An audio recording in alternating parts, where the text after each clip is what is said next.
এই যে টঙ্গীতে ইজতেমা হয় না টঙ্গীতে?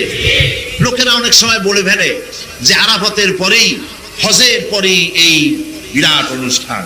এই কথা বলা মোটেই উচিত না, এটা বেয়াদবি কথা। এটা কি কথা বলে? বেয়াদবি কথা। টঙ্গীতে বিশ্ব ইজতেমায় 50 কোটি লোক হোক, কিন্তু আরাফাতের সাথে কেন তুলনা করতে যাবে? আরাফাতে যাওয়া ফরজ, টঙ্গীতে যাওয়া নফল না। কথা বুঝে আসছে? কথা বুঝে আসছে আপনাদের? আরাফাতে কে ডেকেছে? চিল্লায় বলেন, কে ডাকছে? সেখানে আল্লাহ তাআলা ডেকেছেন। এখানে আপনার লোক বেশি হোক, প্রেসিডেন্টের পুষ্টি শুদ্ধ যাক, তাতে কি আসে যায়? আরাফাতের ময়দান, সুবহানাল্লাহ, আদম আলাইহিস সালাম থেকে নিয়ে সমস্ত পয়গম্বরদের চোখের পানি আরাফাতের ময়দানে শুকায় গেছে। সুবহানাল্লাহ। কি এর সাথে কি তুলনা করে? এই আরাফাতের ময়দান সম্পর্কে নবী করিম সাল্লাল্লাহু আলাইহি ওয়াসাল্লাম বলেছেন, মান হাজ্জা লিল্লাহ ফালাম ইয়ারফুস ওয়ালাম ইয়াফসুক রাজাকা ইয়াউমিন ওয়ালাদাতহু উম্মুহু। আল্লাহর নবী বলেন, আরাফাতের ময়দান থেকে হজ করি বান্দা যখন বেরিয়ে যায়, হাজী যখন বেরিয়ে যায়, মা যেমন নিষ্পাপ সন্তান প্রসব করে, আরাফাতের ময়দান থেকে উকুফে আরাফা করার পর হাজী যখন চলে গেল, আল্লাহ পাক তাকে নিষ্পাপ করে বের করে দেন। নবী করিম সাল্লাল্লাহু আলাইহি ওয়াসাল্লাম বলেছেন, আল হাজ্জুল মাবরুর লাইসা লাহুল জাযাউ ইল্লাল জান্নাহ। একটা কবুল হজের জন্য জান্নাত ছাড়া আল্লাহর কাছে কোনো পুরস্কারই নাই। সুবহানাল্লাহ। এই বেয়াদবি কথা জীবনে কেউ বলবেন না, টঙ্গীর সাথে আরাফাতের তুলনা করা। অথবা গ্রামে কথা ছড়ানো হয়েছে, 3 বার যদি ইজতেমায় যায় একটা হজের সওয়াব হবে। একটা কথা হইল, 3টা মুরগি খাইলে একটা গরু খাওয়ার সমান হবে। কাজে এই সমস্ত কথাবার্তা বলবেন না। কথা বলার সময় আদব করে কথা বলবেন। ইসলাম নিরাপত্তা দিয়েছে পৃথিবীর বুকে। নিরাপত্তা আমার দেশে আছে। মুসলমান যে দেশে বেশি, সে দেশে নিরাপত্তা বেশি, সে দেশে অমুসলিমরা শান্তিতে থাকে বেশি। আমার এই দাবি কি মিথ্যা না সত্য বলেন? সত্য কিনা বলেন? আমাদের দেশে বেশি কারা, মুসলমানের না হিন্দুরা? এবার বলেন তো, আপনাদের এলাকায় গত দুর্গা পূজা যে হলো, এই পূজা হইতে পারছে না মুসলমানেরা পূজা বন্ধ করে দিয়েছে? কোনটা হয়েছে? পূজা হয়েছে কিনা? গভর্নমেন্ট সাহায্য করছে কিনা? এমনকি আমাদের দেশের শহরগুলিতে, রাজধানী থেকে নিয়ে জেলা শহরগুলিতে রাজপথ বন্ধ করে দিয়ে মণ্ডপ বানাইয়া দুর্গা পূজায় 8 দিন 10 দিন ধরে পূজা হয়, আর মাইকে গান বাজনা হয় 24 ঘন্টা। এটা কি ঠিক কিনা? এতে নামাজের বিঘ্ন হয়, আজানের বিঘ্ন ঘটে। কিন্তু কোন মুসলমান গিয়ে বলছে যে বাবারা, তোমাদের এই বাজনার ঠেলায় ঢোলের বাড়িতে আমরা নামাজও পড়তে পারি না, আজানও দিতে পারি না, আজানের সময় নামাজের সময়টা বন্ধ রাখতে হবে, তা নাহলে পুজো করতে দেবো না। বলছে কেউ? বলছে কেউ? এর নাম ইসলাম। সুবহানাল্লাহ। অন্য জাতির প্রতি সম্মান করা, তাদের পূজা পার্বণের আঘাত না করা, এগুলি ইসলামের বক্তব্য। কোরআন বলেছে, অমুসলিমদের কোন ধর্মীয় উপাসনালয় ভেঙে দিও না এবং তাদের দেবতাকে গালি দিও না। আল্লাহ তাআলা বলেছেন কোরআন শরীফের মধ্যে, গালি দিও না। আল্লাহর নবী বলেছেন মুসলিম সংখ্যাগরিষ্ঠ যেসব এলাকায়, সেখানে যেসব সংখ্যালঘু আছে, সংখ্যালঘুদের উপর অত্যাচার করা যাবে না। সংখ্যালঘুদের উপরে কোনো মুসলমান যদি অত্যাচার করে, তাহলে কিয়ামতের দিন আমি নবী মুহাম্মদ রাসূলুল্লাহ সাল্লাল্লাহু আলাইহি ওয়াসাল্লাম সংখ্যালঘুদের পক্ষ সমর্থন করে মুসলমানদের বিরুদ্ধে আল্লাহর দরবারে মামলা দায়ের করব। এই জন্য মুসলমান যে দেশে বেশি, অমুসলিমরা শান্তি থাকে সেখানে বেশি। এবার দেখুন তো, ভারতের দিকে তাকায় দেখেন তো, ভারতে মুসলমান বেশি না হিন্দু বেশি? শুধু বেশি না, জম্মের মতো বেশি, ঠিক না? এবার আমার দেশে হিন্দুরা যত শান্তিতে থাকে, ভারতে মুসলমানরা কি এর 100% শান্তিতেও থাকে? আমার দেশে মন্দির যেভাবে হেফাজতে, এদেশের জনগণ এবং গভর্নমেন্ট মন্দিরগুলির যেভাবে হেফাজত করে, ভারতে হিন্দু প্রধান দেশে মসজিদগুলি সেভাবে নিরাপত্তা লাভ করে। মসজিদ ভেঙ্গে তারা মন্দির বানায়, ঠিক কিনা? বাংলাদেশের একটা মন্দির ভেঙ্গে মসজিদ বানানো হয়েছে, দৃষ্টান্ত দেন আমার কাছে, বলেন হয়েছে কোথাও? কোথাও সুতরাং এই পৃথিবীতে শান্তিপ্রিয় কারা? জোরে বলেন না। এর থেকে শান্তিপ্রিয় জাতি পৃথিবীতে আর নাই। ইউরোপে মহান আল্লাহ রাব্বুল আলামিনের এই আইন অনুযায়ী যদি দেশ চলে, মানুষ শান্তি পাবে, চুরি বন্ধ হবে, ডাকাতি বন্ধ হবে, জেনা বন্ধ হবে, হত্যা ধর্ষণ বন্ধ হয়ে যাবে। নবীজি এমন একটি আইন চালু করে দিয়ে, কোরআনের বিধান চালু করে দিয়ে এমন একটা সমাজ চালু করেছিলেন, যেই সমাজ সম্পর্কে হুজুর নিজে বলেছেন, খায়রুল কুরুনে কারনি, সর্বশ্রেষ্ঠ যুগ হলো কার যুগ? আমার যুগ। সুবহানাল্লাহ বলেন। রাসূলের যুগ হলো সর্বশ্রেষ্ঠ যুগ। সেই কোরআন, সেই হাদিস আজও আছে না নাই? বলেন জোরে, আজও আছে না নাই? সেই কোরআন এবং সুন্নাহ দিয়ে দেশ শাসন হোক, এটা কি আমরা চাই? কারা কারা চাই? দু হাত উঁচু করে দেখান।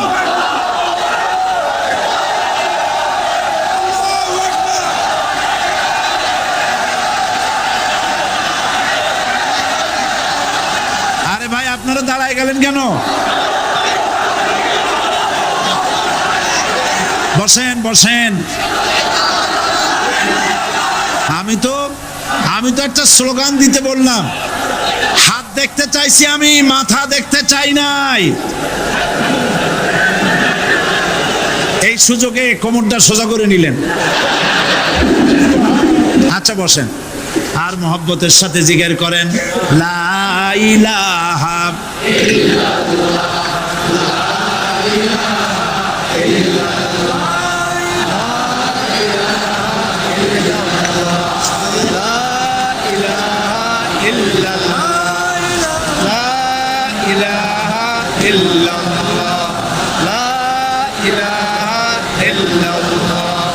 জোরে সরে সবাই জিকির করেন, লা ইলাহা ইল্লাল্লাহ, লা ইলাহা ইল্লাল্লাহ, লা ইলাহা লা ইলাহা ইল্লাল্লাহু মুহাম্মাদুর রাসূলুল্লাহ। বসুন, আমরা মুনাজাত করব। আল্লাহ রাব্বুল আলামিন আয়াতুল কুরসির ভিতরে আল্লাহর সার্বভৌমত্বের কথা বলেছেন, আল্লাহু লা ইলাহা ইল্লা হুয়াল হাইয়ুল কাইয়্যুম। পড়েন আমার সাথে সবাই, আল্লাহু লা ইলাহা ইল্লা হুয়াল হাইয়ুল কাইয়্যুম। আল্লাহ হচ্ছেন যিনি ছাড়া কোনো ইলাহ নাই, তিনি শাশ্বত চিরঞ্জীব। সুবহানাল্লাহি বিহামদিহি। আগামীকাল এর বাকি অংশ আমি আপনাদের সামনে আলোচনা করব ইনশাআল্লাহ। জোরে বলেন ইনশাআল্লাহ। দাঁড়ানো ভাইরা বসেন। আপনাদের পাশে যারা দাঁড়িয়েছেন অনুরোধ করে বসায় দেন। বলেন যে আর 5টা মিনিট বসেন, আল্লাহর রাস্তায় হাঁটেন না। হ্যাঁ বলেন, বলেন আপনারা যে আল্লাহর রাস্তায় হাঁটেন না, বসেন, সবাই বসেন। এত বড় মাহফিলের মুনাজাত, সুবহানাল্লাহ বলেন। চট্টগ্রামের ইতিহাসের শ্রেষ্ঠ মাহফিল, চিল্লায় বলেন সুবহানাল্লাহ। গোটা বিশ্বের কোরআনের শ্রেষ্ঠ মাহফিল, বলেন সুবহানাল্লাহ। জোরে বলেন আলহামদুলিল্লাহ। আগামীকাল এ মাহফিলের আখেরি মুনাজাত হবে ইনশাআল্লাহ। বলেন ইনশাআল্লাহ।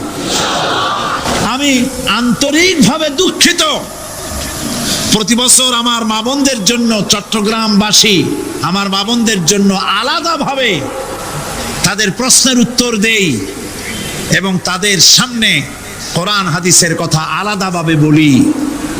এবছর দিন কম হয়ে গেল বলে মহিলারা, মা বোনেরা বঞ্চিতা হয়ে গেলেন।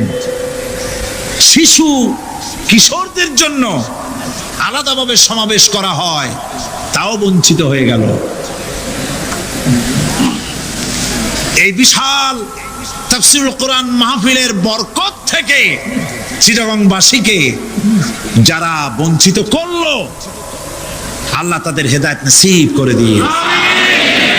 যদি হৃদয় থাকে যদি হৃদয় বলে কিছু থাকে, বিবেক বলে যদি কিছু থাকে, আর শরীর যদি মুসলমানের পিওর রক্ত থাকে, তাহলে বাড়ি বসে অনুশোচনা করা উচিত, চোখের পানি ফেলানো উচিত ওই সব লোকের যারা এই বরকতপূর্ণ মাহফিলকে বাধা দিয়েছে। আর যাদের কলজার মধ্যে আল্লাহ মোহর মেরে দিয়েছে, এগুলোর তো হেদায়েত হবে না। যাদেরকে আল্লাহ পাক তৈরি করেছেন জাহান্নামের জন্য, ওদের কাছে মাহফিল সহ্যই হবে না। নাউজুবিল্লাহ বলেন। চট্টগ্রামবাসীর জন্য তাফসীরুল কোরআন মাহফিল নিয়ামত। এই নিয়ামত কিয়ামত পর্যন্ত আল্লাহ টিকায় রাখুন, বলি আমিন। আগামীকালের আখেরি মোনাজাতে সমস্ত মুসলমান চতুর্দিক থেকে আল্লাহ পাকের নারা লাগাতে লাগাতে আসবেন। আল্লাহু আকবার, নারায়ে তাকবীর।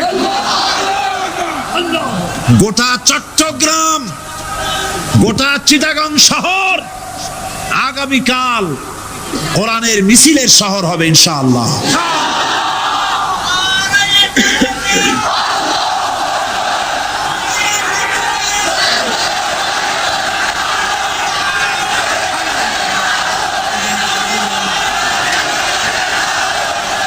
সকল ধন এবং সম্পদের মূল মালিক হচ্ছেন আল্লাহ পাক। সমস্ত ধন সম্পদের মালিক কে? আল্লাহ সুবহানাহু ওয়া তাআলা। কোরআনে কারীম বলছে, লিল্লাহি মা ফিস সামাওয়াতি ওয়া মা ফিল আরদ। আকাশ এবং জমিনের ভিতরে যা কিছু আছে সব কিছুর মালিকানা কার? জোরে বলেন কার? আল্লাহ রাব্বুল আলামিন হচ্ছেন এর একচ্ছত্র মালিক। সুতরাং বান্দাদের কাছে কিছুদিনের জন্য এগুলিকে আমানত রাখা হয়েছে। আমাদের ঘর আছে, বাড়ি আছে, ব্যবসা আছে, বাণিজ্য আছে, জায়গা আছে, জমিন আছে, গরু আছে, বাছুর আছে, এই সবগুলি কিছুদিনের জন্য আমাদের কাছে কি রাখা হয়েছে? আমানত। আমানতের মাল আপনি আপনার ইচ্ছা মতো খরচ করতে পারবেন না। আমানতের মাল কি ইচ্ছা মতো খরচ করা যায়? যায় না। আমানতের মালকে খরচ করতে হলে মূল মালিকের ইচ্ছা অনুযায়ী খরচ করতে হবে।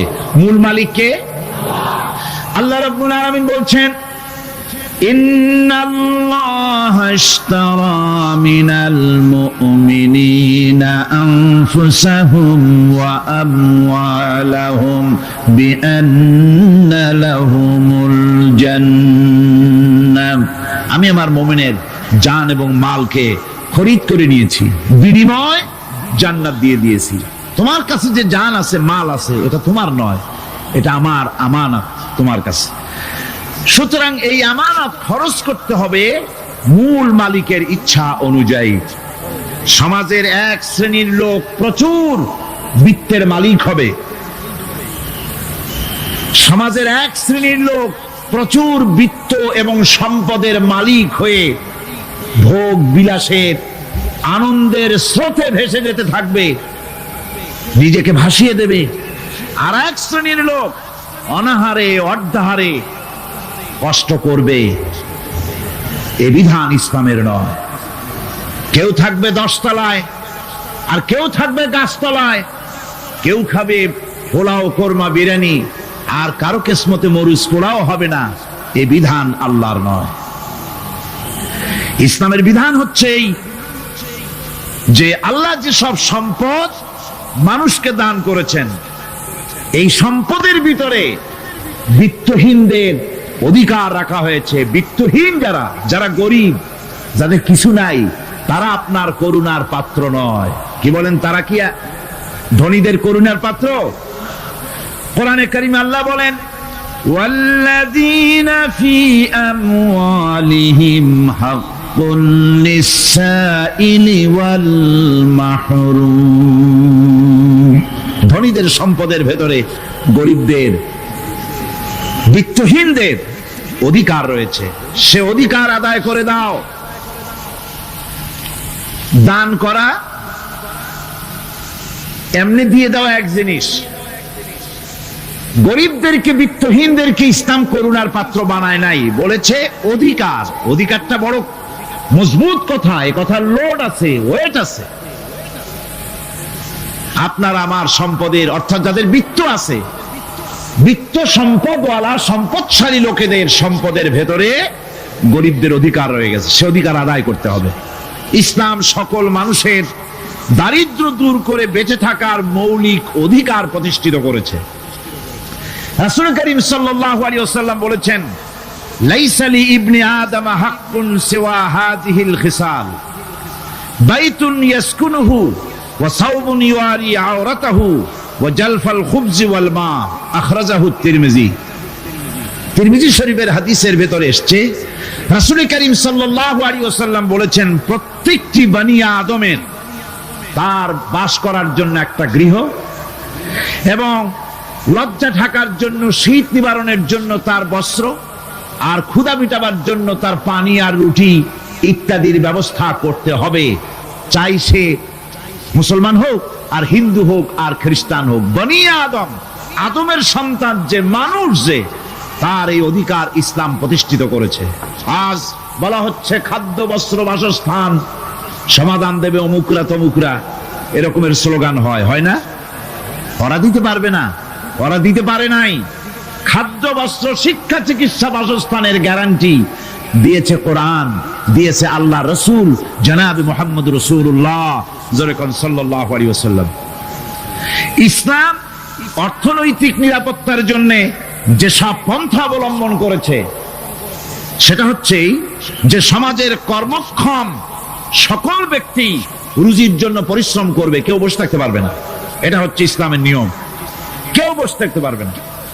কোরআনে কারীম বলছে, ফাইদা কুদিয়াতিস সালাতু ফান্তাশিরু ফিল আরদ ওয়াবতাগু মিন ফাদলিল্লাহ। ফাইদা কুদিয়াতিস সালাত, যখন তোমার নামাজ সম্পূর্ণ হয়ে গেল, ফান্তাশিরু ফিল আরদ, ছড়িয়ে পড়ো আমার জমিনের উপরে, ওয়াবতাগু মিন ফাদলিল্লাহ, আর আমার অনুগ্রহ অনুসন্ধান করো। রুজি কামানো কোনো খারাপ জিনিস না। কেউ মনে করে সারাদিন বসে বসে আল্লাহর জিকির করব, কেউ দুনিয়াটারে ঝামেলা মনে করে জঙ্গলে চলে যেতে চায়। এটা নিয়ম না। আপনি বসে থাকতে পারবেন না, আপনাকে কাজ করতে হবে। রুজি কামাই করাটাকে কোরআনে কারিমে এতটা সম্মান দিয়েছে, যেটাকে ফদলুল্লাহ বলা হয়েছে। ফদলুল্লাহ, এটা আল্লাহর অনুগ্রহ। সুবহানাল্লাহ বলেন। এটাকে ফদলুল্লাহ বলা হয়েছে, এটা জিনাতুল্লাহ বলা হয়েছে। আপনি যে কাপড় চোপড় ব্যবহার করেন, এই কাপড় চোপড়ের ব্যাপারে আল্লাহ পাক প্রশংসা করেছেন, কাপড় চোপড় সুন্দর পড়তে বলেছেন। তারপরে রুজি রোজগার হালাল করতে বলা হয়েছে, এবং রুজি কামাবার ব্যাপারে হালাল ভাবে রুজি কামাবার জন্য ইন্সপিরেশন দেওয়া হয়েছে কোরআন এবং হাদিসে। রাসূল করিম সাল্লাল্লাহু আলাইহি ওয়াসাল্লাম বলেছেন, আল কাসিবু হাবিবুল্লাহ, সহস্তে যে উপার্জন করে সে আল্লাহর বন্ধু। যে ব্যক্তি ঠেলা গাড়ি চালায়, কুলি মজুর, রিক্সা চালায়, নিন্দা নাই, তাকে নিন্দা করা যাবে না। রিক্সাওয়ালাও একটা গুরুত্বপূর্ণ দায়িত্ব পালন করছে। কুমার, কামার, তাঁতি, জেলে, ধোপা, নাপিত সবাই কাজ করছে। প্রত্যেক কাজের সম্মান ইসলাম দেয়। সুবহানাল্লাহ কোন। সমস্ত কাজের সম্মান আছে, শুধুমাত্র সম্মান নাই চুরির কাজের, ডাকাতির কাজের, সন্ত্রাসের কাজের, চাঁদাবাজির কাজের, মাস্তানির কাজের। এই সব কাজ নিন্দনীয়, এবং এই সব কাজ নিতান্ত বাজে কাজ। এ কাজের কোনো সম্মান নাই। সম্মান হচ্ছে নিজের হাতে কামাই করে সারা দিনে এক মুঠো খাবারও যদি খান, আপনার খাবারের চাইতে হালাল খাবার কারো হতে পারে না। আল্লাহর বন্ধু সোজা কথা না। আল কাসিবু হাবিবুল্লাহ, সহস্ত উপার্জনের এত বরকত। সেজন্য অর্থনৈতিক নিরাপত্তার জন্য সমাজের প্রত্যেকটি কর্মক্ষম লোককে কাজ করতে হবে। কি করতে হবে?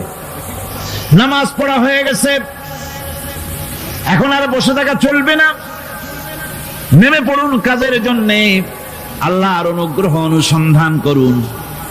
এরপরে আল্লাহ পাক বলছেন, আমার অনুগ্রহ রুজি কামাও, আর রুজি কামাবার সময় উযকুরুল্লাহ যিকরান কাসীরা লাআল্লাকুম তুফলিহুন। আর জিকির করবা আমার বেশি, আমার জিকির করবা। বলা হচ্ছে রুজি অনুসন্ধান করো, আর বলা হচ্ছে আমার জিকির করো। তো জিকির আর রুজি সন্ধানের ভিতরে সামঞ্জস্য কি? সামঞ্জস্যটা হচ্ছে এই যে আপনি যখন উযকুরুল্লাহ কাসীরান, আপনাকে বেশি করে জিকির করতে হবে।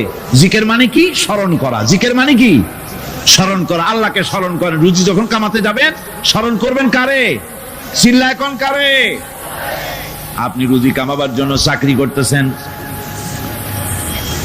অফিসে বসে যদি আল্লাহ রাব্বুল আলামিন আপনার স্মরণে থাকে, তাহলে ঘুষ খাওয়া আপনার জন্য সম্ভব হবে না। কথা ঠিক কিনা? আল্লাহ পাক বলছেন, রুজি কামাবার জন্য তুমি যে পরিশ্রম করবে, ওই পরিশ্রমের সময় বেশি বেশি জিকির করো, আমারে স্মরণ রাখো। অফিসে বসে যখন তুমি কাজ করবে, আমি যদি স্মরণে থাকি, তাহলে তুমি ঘুষ খাইতে পারবা না। তুমি জমিন চাষ করবে, জমিন চাষ করার সময় আমি যদি তোমার স্মরণে থাকি, জমিনের আইল ঠেলা তোমার পক্ষে সম্ভব হবে না। যত রকমের রুজির রোজগারের পথ আছে, আমাকে স্মরণ করো, খারাপ পথ থেকে বাঁচো, হালাল ভাবে রুজি কামাও। হালাল রুজির ভিতরে আল্লাহ রাব্বুল আলামিন বরকত দিয়ে দিবেন। আর কাজ করার জন্য বলা হয়েছে, রাসূল করিম সাল্লাল্লাহু আলাইহি ওয়াসাল্লাম বলেছেন, ইজা সাল্লাইতুমুল ফাজরা ফালা তানুমু আন তালবি আরযাকিকুম। ফজরের নামাজ পড়া হয়ে গেছে, ঘুমায়ও না। আমাদের একটা আম অভ্যাস হয়ে গেছে ফজরের নামাজ পড়ে ঘুমানো। হাদিস শরীফে বলা হচ্ছে, ফজরের নামাজ পড়া হয়ে গেছে, ঘুমায়ও না। রুজি তালাশ করো, রিজিক তালাশ করো, নিজের সাহায্য করো, অন্যকে সাহায্য করো, নিজের সংসারের জন্য কাজ করো, অন্যের জন্যও করো। হালাল ভাবে রুজি কামাই করে বউকে একটা ব্লাউজ কিনে দিয়েছেন, একটা শাড়ি কিনে দিয়েছেন, বাচ্চাকে ক্লাসের বই কিনে দিয়েছেন, বাজার থেকে মাছ তরিতরকারি কিনে অক্ষম ব্যক্তিদেরকে সহযোগিতা করবে। যারা নাকি উপার্জন করতে পারে না, ওই জাতীয় লোকদেরকে তারা সহযোগিতা করবে। ওয়াকফুলু গানিয়ুহুম ফাকিরাহুম, সেই সমাজের যারা নাকি সামর্থ্যবান, তারা রোজগার করবে এবং গরিবদেরকে সহযোগিতা করবে। আল্লাহর নবী বলেছেন, সে ব্যক্তি মুমিন নয়, সে ব্যক্তি মুমিন নয়, সেই ব্যক্তি মুমিন নয়। সাহাবায়ে কিরাম হতচকিত হয়ে উঠলেন, প্রশ্ন করলেন, নবীজি কোন ব্যক্তি মুমিন নয়? আল্লাহর নবী বলেন, যেই ব্যক্তি পেট পুরে আরাম করে ঘুমায় গেল, এ কথা জানার পর যে তার প্রতিবেশী না খেয়ে শুয়ে আছে, ক্ষুধার যন্ত্রণায় কাতরাচ্ছে, এ কথা জানার পরে যেই মুসলমান ব্যক্তি আরাম করে পেট ভরে খেয়ে ঘুমায়, সে কখনো মুমিনের দাবি করতে পারে না, মুমিন হতে পারে না। কত বড় কথা! ইসলাম মানুষকে তাগিদ করেছে তার প্রতিবেশীর উপরে লক্ষ্য রাখার জন্য, তার প্রতিবেশীকে লক্ষ্য রাখার জন্য, গরিব মানুষের প্রতি লক্ষ্য রাখার জন্য। রাসূল করিম সাল্লাল্লাহু আলাইহি ওয়াসাল্লাম বলছেন, আইয়ু রাজুলিন মাতা দিয়ান বাইনা আগনিয়ায়ে ফাকাদ বারিয়াত মিনহুম জিম্মাতুল্লাহি ওয়া রাসূলুহু। আল্লাহর নবী বলেন, কোন ধনী ব্যক্তিদের মাঝে কোন গরিব প্রতিবেশী যদি না খেয়ে মারা যায়, তাহলে ওই এলাকার বিত্তশালী লোকদের সাথে আল্লাহর সমস্ত সম্পর্ক, রসুলের সব সম্পর্ক ছিন্ন হয়ে যায়। কে বলতে পেরেছে এত বড় কথা? মানুষের অর্থনৈতিক নিরাপত্তার জন্য কত বড় কথা বলেছে ইসলাম, বলেছে বিশ্বনবী জনাবে মুহাম্মদ রাসূলুল্লাহ সাল্লাল্লাহু আলাইহি ওয়াসাল্লাম। আল্লাহ রাব্বুল আলামিন বলেন, ধনীদের হাতে যেন সম্পদগুলি পুঞ্জীভূত হয়ে না যায়, কাইলা ইয়াকুনা দুলাতাম বাইনাল আগনিয়াই মিনকুম। তোমাদের ধনীদের হাতে যেন সম্পদগুলি, সমাজের সম্পদগুলি যেন পুঞ্জীভূত না হয়, সেগুলি বরং ছড়িয়ে আস্তে করে যেন সমস্ত গরিব যেন সাধারণের কাছে যেতে পারে, সে ব্যবস্থা করতে হবে। যাকাত প্রদানের মাধ্যমে ধনীদের কাছ থেকে নিয়ে গরিবদেরকে দিয়ে দিতে হবে। আর বুখারী শরীফের সারা ফাথুল বারীতে হাফেজ ইবনে হাজার আসকালানী রাহিমাহুল্লাহ তিনি বলেছেন, যাকাত যদি ধনীরা না দেয়, যদি কেউ দিতে বাধা দেয়, ফামানিমতানা উখিযাত বিহি কাহরান, যদি যাকাত না দেয়, জবরদস্তি করে যাকাত আদায় করে নিবে গভর্নমেন্ট। জাকাত দিতেই হবে। মুনকিরিনে জাকাত, যারা জাকাত দিতে অস্বীকার করেছিল, হযরতে সিদ্দিক আকবর, হযরতে আবু বকর সিদ্দিক রাদিয়াল্লাহু তাআলা আনহু, তিনি তাদের সম্পর্কে বলেছিলেন, ওয়াল্লাহি লাউ কাতিলান্না মান ফাররাকা বাইনাস সালাতি ওয়াজ যাকাত, অবশ্যই আমি ওই সম্প্রদায়ের লোকের বিরুদ্ধে যুদ্ধ ঘোষণা করব যারা নামাজ আর যাকাতের মধ্যে পার্থক্য সূচিত করবে। যারা নামাজ তো পড়বে কিন্তু যাকাত দিবে না সরকারের কাছে, যাকাত আদায় করবে না, তাদের বিরুদ্ধে যুদ্ধ ঘোষণা করব। ইসলামী সরকার যদি প্রতিষ্ঠিত হয় তাহলে এই যাকাত আদায় করা হবে। যাকাত কেউ নিয়ে বসে থাকতে পারবে না, যাকাত আদায় করা হবে।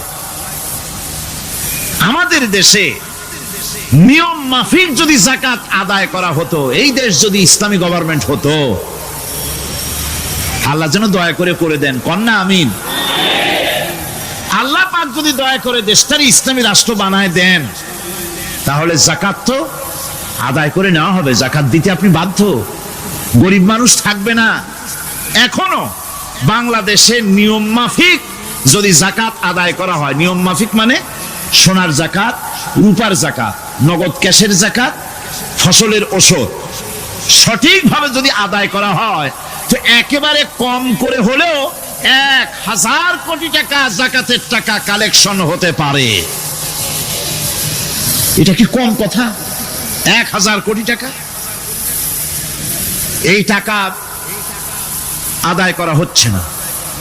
এই টাকা আদায় না করার কারণে যে শূন্যতার সৃষ্টি হচ্ছে, এই ভ্যাকুয়ামকে পূর্ণ করার জন্য এগিয়ে এসেছে 7 সমুদ্র 13 নদীর উপর থেকে এনজিওরা।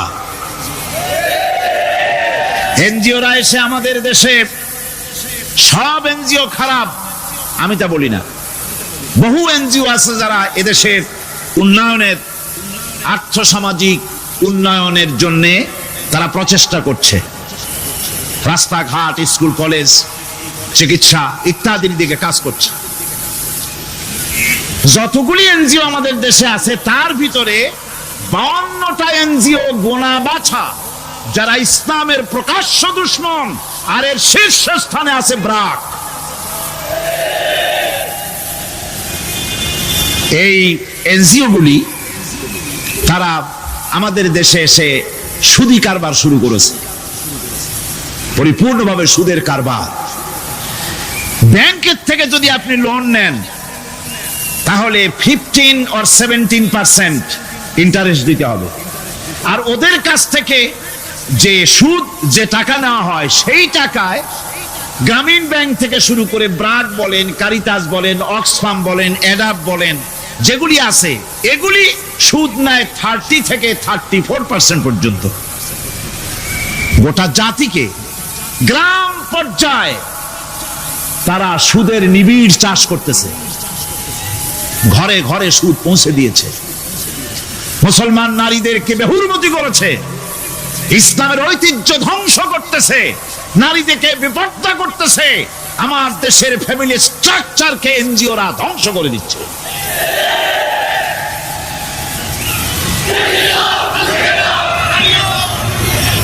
সুতরাং এনজিওরা এই সুযোগটা পেত না। যদি যাকাত কালেকশন করা হতো আর যাকাত দিয়ে, যাকাত যে সব জায়গায় খরচ করতে হয় সেই খরচ করার জায়গাগুলিতে সঠিকভাবে যদি ব্যয় করা হতো, এই অবস্থা হতো না। বাংলাদেশের সম্পদের অভাব নাই। যারা বলে বাংলাদেশ গরিব, আমি তাদের সাথে একমত নই। আক্ষরিক অর্থে বাংলাদেশ গরিব নয়, বাংলাদেশে সম্পদ আছে। বাংলাদেশে যে জিনিসটার অভাব সেটা হচ্ছে ইনসাফ ভিত্তিক বন্টনের অভাব।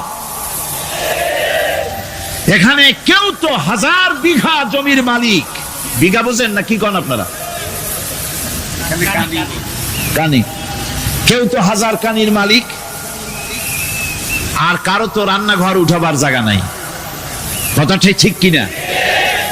কেউ তো শত শত কোটি টাকা, কত কোটি টাকা যে আছে তা হিসাব করে মাসখানেক লাগবে, গুনিয়ে খুলাইতে পারবে না। আর কারো তো একটা ট্যাবলেট কেনার পয়সা নাই। সুতরাং আমার দেশে যেভাবে গরিব বলা হয় আক্ষরিক অর্থে ওইভাবে আমার দেশ গরিব নয়। আমাদের দেশে সম্পদ আছে, বহুত জমি অনাবাদি ফেলে রাখা হয়েছে। রাসূল করিম সাল্লাল্লাহু আলাইহি ওয়াসাল্লাম বলেছেন, সেই ব্যক্তির জমিন রাখার অধিকার নাই যে ব্যক্তি তা চাষের আওতায় না আনে। আছে না বহুত জমি পড়িয়া? আবাদযোগ্য জমি আমাদের দেশে আছে যা, তার 2,40,00,000 একর। আমাদের ভূমি সম্পদ রয়েছে, বনজ সম্পদ যা আছে সেটা হচ্ছে 32,53,860 একর জুড়ে বিরাট বনজ সম্পদ আমাদের আছে। ভূমি সম্পদ আছে, বনজ সম্পদ আছে। আমাদের রয়েছে পানি সম্পদ, প্রায় 250 নদী, 3,600 বর্গ মাইল জুড়ে নদীগুলো প্রবাহিত আছে। আমাদের পানি সম্পদ আছে। আমাদের গ্যাস সম্পদ আছে, যে গ্যাস অন্তত 100 বছর চলতে পারে। প্রত্যেক বাড়িতে বাড়িতে গ্যাসের সংযোগ দিলেও 100 বছরে ফুরাবে না। আলহামদুলিল্লাহ কইতে ইচ্ছা করে না? জোরে কোন আলহামদুলিল্লাহ। আমাদের গ্যাস সম্পদ রয়েছে, আমাদের মৎস্য সম্পদ আছে, পশু সম্পদ আছে, কৃষি সম্পদ আছে, আরো রয়েছে বিপুল জনশক্তি। জনশক্তি কাজ সবচাইতে বার্ডেন মনে করা হয়। জনশক্তিকে বলা হয় বাংলাদেশের সবচাইতে বড় সমস্যা, জনশক্তি সমস্যা। এটা হচ্ছে যে সরকার আসে তারই ভূতে পায়, যে যায় লঙ্কা সে আর মানুষ হালে ফেরে না, মানুষগুলি তার জন্য জ্বালা। অথচ এই মানব শক্তি হচ্ছে শ্রেষ্ঠ শক্তি। ইউনিভার্সিটি জনমের মতো না বাড়াইয়া, এখন তো ইউনিভার্সিটি দাবি করতেছে সকলে, গ্রামে গঞ্জে থানায় রান্নাঘরে সব জায়গায় কয় আমাদের ইউনিভার্সিটি দাও। আর ইউনিভার্সিটির ফজিলত কি তা তো আমরা দেখতেইছি। এর থেকে বেশি করে পলিটেকনিক ইনস্টিটিউট, ভোকেশনাল ইনস্টিটিউট ইত্যাদি যদি বানানো হতো, ভিক্ষার হাতকে কর্মীর হাতে যদি পরিণত করা যেত, মানুষগুলিকে যদি কর্মক্ষম করা যেত, তাদেরকে যদি মডার্ন টেকনোলজি যদি শিক্ষা দেওয়া যেত, তাহলে এই মানব শক্তি রপ্তানি করে বা পৃথিবীর বিভিন্ন দেশ থেকে মূল্যবান বৈদেশিক মুদ্রা অর্জন করা যায়। সেটা না করে মানুষ হইছে জ্বালা, জনমের মতো এদেরকে মারো। এটা হচ্ছে ট্রেনের 3rd ক্লাস প্যাসেঞ্জার্স মেন্টালিটি। সেটা কিরকম? সেটা হচ্ছে ট্রেনে যখন মানুষ চলে 3য় শ্রেণীতে, একবার উঠে বসলে সে অন্যের জন্য জায়গা ছাড়ে না। জায়গা খালি আছে, আর একজন এসে বললে ভাই আমার একটু বসতে দাও, কয় না ভাই এখানে লোক আছে। আসলে কিন্তু লোক নাই। আপনি যদি বলেন যে সেই লোক আসলে আমি জায়গা ছেড়ে দেবো, ততক্ষণ তো বসি। আপনি বসলেন, এরপরে আপনি তো বুঝছেন যে লোকটা ফাঁকিতেছে, ওই চিন্তা আপনার মধ্যেও ঢুকবে, আর একজন আসবে বসার জায়গা আছে, আপনি বলবেন না এখানে জায়গা নাই। ট্রেনের 3rd ক্লাস প্যাসেঞ্জারদের যে মন মানসিকতা, বর্তমান মুসলিম দেশগুলির সরকার প্রধানেরা ঠিক ট্রেনের 3rd ক্লাস প্যাসেঞ্জারদের চাইতো 3rd ক্লাস। মানব শক্তিকে কাজে লাগাবার চিন্তা না করে উল্টা চিন্তা তারা করছেন। এত সম্পদ থাকা সত্ত্বেও বাংলাদেশ আজ যে অভাব সৃষ্টি হয়েছে তা কৃত্রিম, এবং তা সৃষ্টি হয়েছে এটা এর একমাত্র দায়ী এর জন্য রাজনৈতিক ষড়যন্ত্র। রাজনৈতিক ষড়যন্ত্রের কারণেই এই অভাব সৃষ্টি হয়েছে। গোড়া থেকেই আমাদের দেশটি ষড়যন্ত্রের শিকার। প্রথমে ব্রিটিশ বেনিয়ারা 200 বছর পর্যন্ত গোলামির জিনজির পরিয়ে দিয়েছে। 200 বছর গোলামির পর দ্বিজাতি তত্ত্ব এবং মুসলিম সংখ্যাগরিষ্ঠতার ভিত্তিতে 47-এর আজাদি, তারপর পশ্চিমাদের শোষণ বঞ্চনা থেকে মুক্তি লাভের জন্য 71-এর আজাদি, এরপরে দেশের 90% হচ্ছে মুসলমান। 90% কারা? চিল্লায় বলেন না কারা? পৃথিবীর এই দ্বিতীয় বৃহত্তম মুসলিম জনগোষ্ঠীকে খ্রিস্টান আর ইহুদিরা তারা চেয়েছে জনগণকে খ্রিস্টান বানাতে। আমাদের দেশের জনগণকে তারা চায় খ্রিস্টান বানাতে। যারা কমিউনিস্ট তারা চায় আমাদেরকে নাস্তিক বানাতে।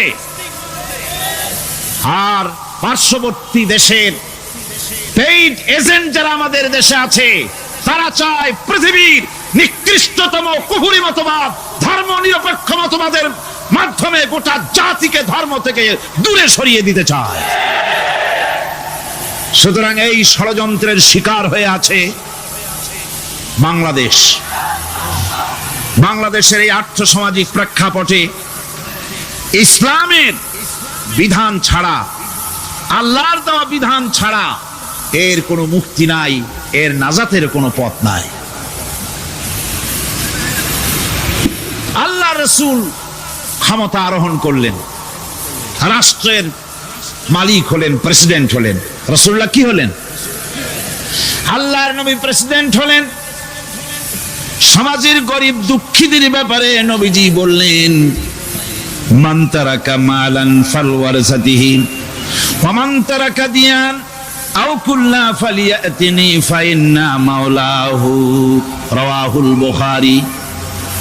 নবীজি বলেন, যে ব্যক্তি মারা গেল, মরে যাওয়ার পর তার যে সম্পদ থাকবে, এই সম্পদগুলি সে যে সন্তান, স্ত্রী, পুত্র যাদের রেখে গেছে তা তাদের জন্যে। আর যদি সে ঋণগ্রস্ত, যদি ঋণ অবস্থায় সংসারকে রেখে যে থাকে, তাহলে তার ঋণের বোঝা, ঋণের পরিশোধের দায়িত্ব আমি মুহাম্মদ সাল্লাল্লাহু আলাইহি ওয়াসাল্লাম নিয়ে নিলাম। সমাজের যার কোনো অভিভাবক নাই, তার অভিভাবক আমি মুহাম্মদ সাল্লাল্লাহু আলাইহি ওয়াসাল্লাম। যার কোনো অভিভাবক নাই, সেজন্য আমার কাছে চলে আসে।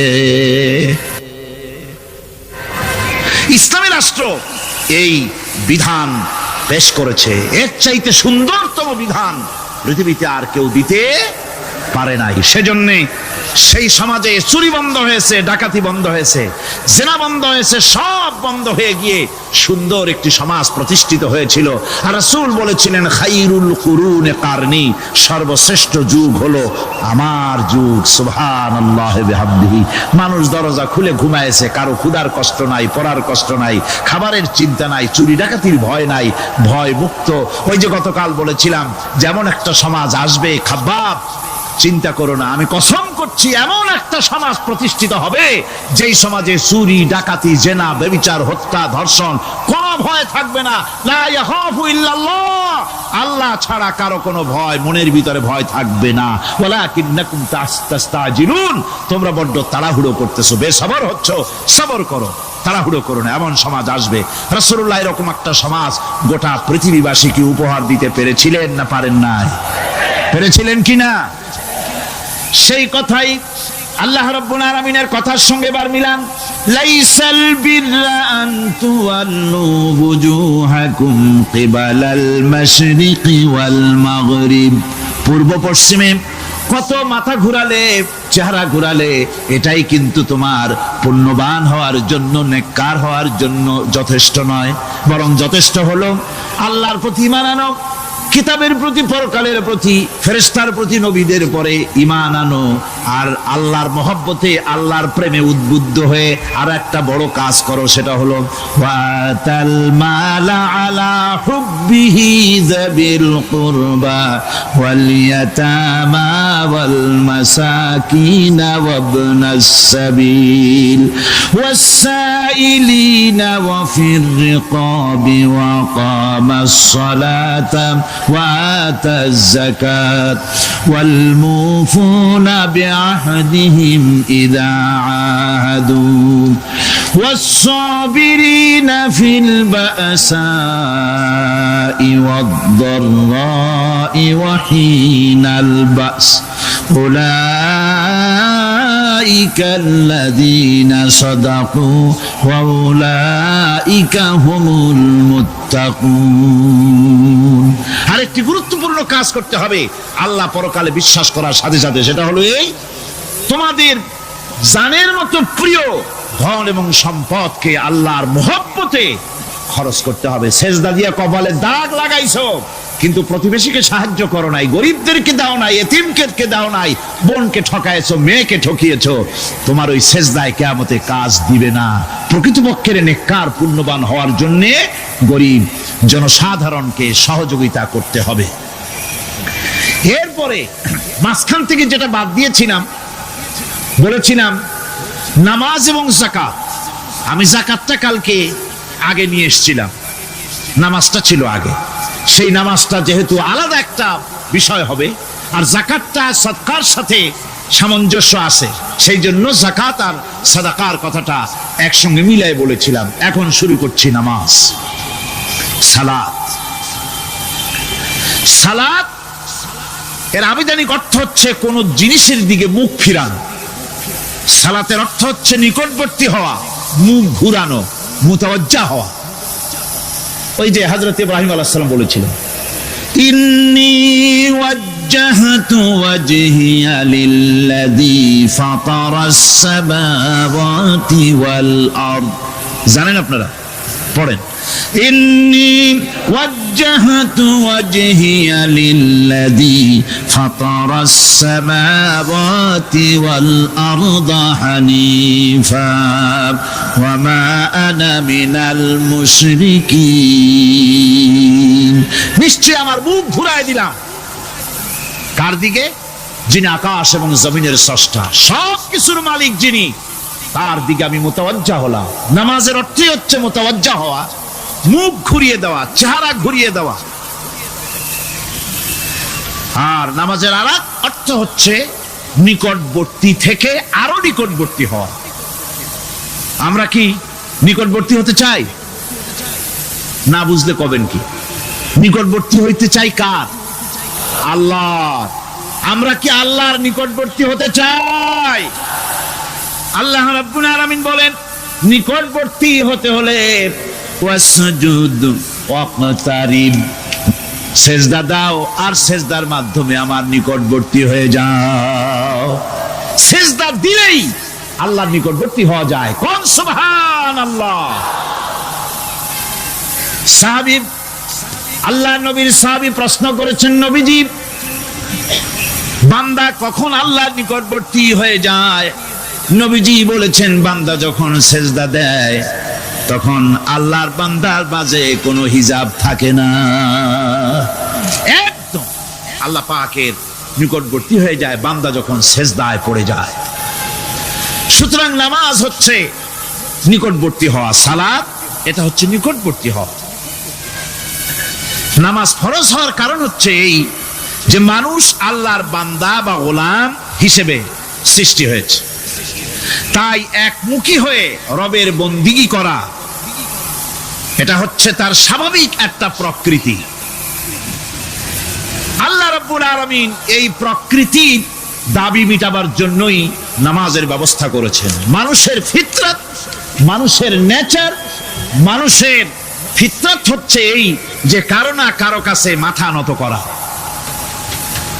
হাত জোড় করা, মাথা নত করা, সার্বভৌমত্বের মালিক কাউকে মনে করা। হাত জোড় করতে হলে, মাথা নত করতে হলে, সার্বভৌমত্বের মালিক হিসেবে কাউকে গ্রহণ করতে হলে আল্লাহর বিকল্প কেউ আছে নাকি? ইসলামের মূল দাওয়াতটা হলো ফিতরাত অনুযায়ী দাওয়াত দেওয়া হয়েছে। মানুষ যেন মাথা নত করে, গোলামি করে। এজন্য আল্লাহ রাব্বুল আলামিন বলেছেন যে আমি মানুষ এবং জিনকে সৃষ্টি করেছি, তার কারণটাই হলো মা খালাকতুল জিন্না ওয়াল ইনসা ইল্লা লিয়াবুদুন। মানুষ আর জিন জাতিকে সৃষ্টি করা হয়েছে ইবাদতের জন্য, গোলামির জন্য। ইবাদত আর গোলামি এটাই করতে হবে, গোলামি করতে হবে, দাসত্ব করতে হবে। আর এই দাসত্ব, আল্লাহর আনুগত্যই গোলামির দাওয়াত দিয়েছেন দুনিয়ার সব নবীরা। কোন নবী বলেন নাই যে আমার গোলামি করো। কেউ বলেছেন? বলেন জোরে, কেউ বলেছেন? আল্লাহ পাক বলেন, ওয়ালাকাদ বা'আসনা ফি কুল্লি উম্মাতির রাসূলা আন ইবুদুল্লাহা ওয়াজতানিবুত তাগুত। প্রত্যেক জাতির জন্য আমি রাসূল প্রেরণ করেছি, তারা মানুষকে দাওয়াত দিয়েছেন এই কথা বলে যে এক আল্লাহর গোলামি করো, তিনি ছাড়া কোনো ইলাহ নাই, আইনদাতা নাই, বিধানদাতা নাই, তার গোলামি, তার সামনে মাথা নত করে দাও। আর প্রত্যেক নবীর যুগেই নামাজ রোজা শরীয়তের মধ্যে ছিল। নামাজ রোজা কম বেশি প্রত্যেক নবীর জামানায় আল্লাহ পাক এটাকে বাধ্যতামূলক করেছিলেন। নামাজ রোজা যাকাত সব নবীদের জন্য বাধ্যতামূলক ছিল, তার উম্মতের জন্য বাধ্যতামূলক ছিল। নামাজ হচ্ছে তাওহীদের অবশ্যম্ভাবী এক বহির্প্রকাশ। তাওহীদের জন্য তাওহীদবাদী মানুষ যারা, তাদেরকে নামাজ আদায় করতেই হবে। আকীদা বিশ্বাসের দিক থেকে তাওহীদ যদি হয় পুরা দ্বীনের মূল উৎস, তাহলে আমলের দিক থেকে নামাজ হচ্ছে পুরা দ্বীনের মূল ভিত্তি। নামাজ হচ্ছে আমলের মূল ভিত্তি। এর বাস্তবায়ন ছাড়া দ্বীন পূর্ণ হয় না। নামাজ মুমিনের কেবলমাত্র একটি উত্তম আমলই নয়, বরং নামাজ হচ্ছে ঈমানের মূল ভিত্তি। যার কাছে নামাজ নাই তার কাছে কিছুই নেই। রাসূল কারীম সাল্লাল্লাহু আলাইহি ওয়াসাল্লাম বলেছেন যে নামাজ যে ব্যক্তি পড়ে না, আল্লাহ পাকের সাথে তার কোনো সম্পর্ক বাকি থাকে না। সুতরাং এই নামাজটা হচ্ছে এই যে একমাত্র একাগ্র চিত্তে আদবের সাথে আল্লাহর সামনে রুজু হয়ে যাওয়া।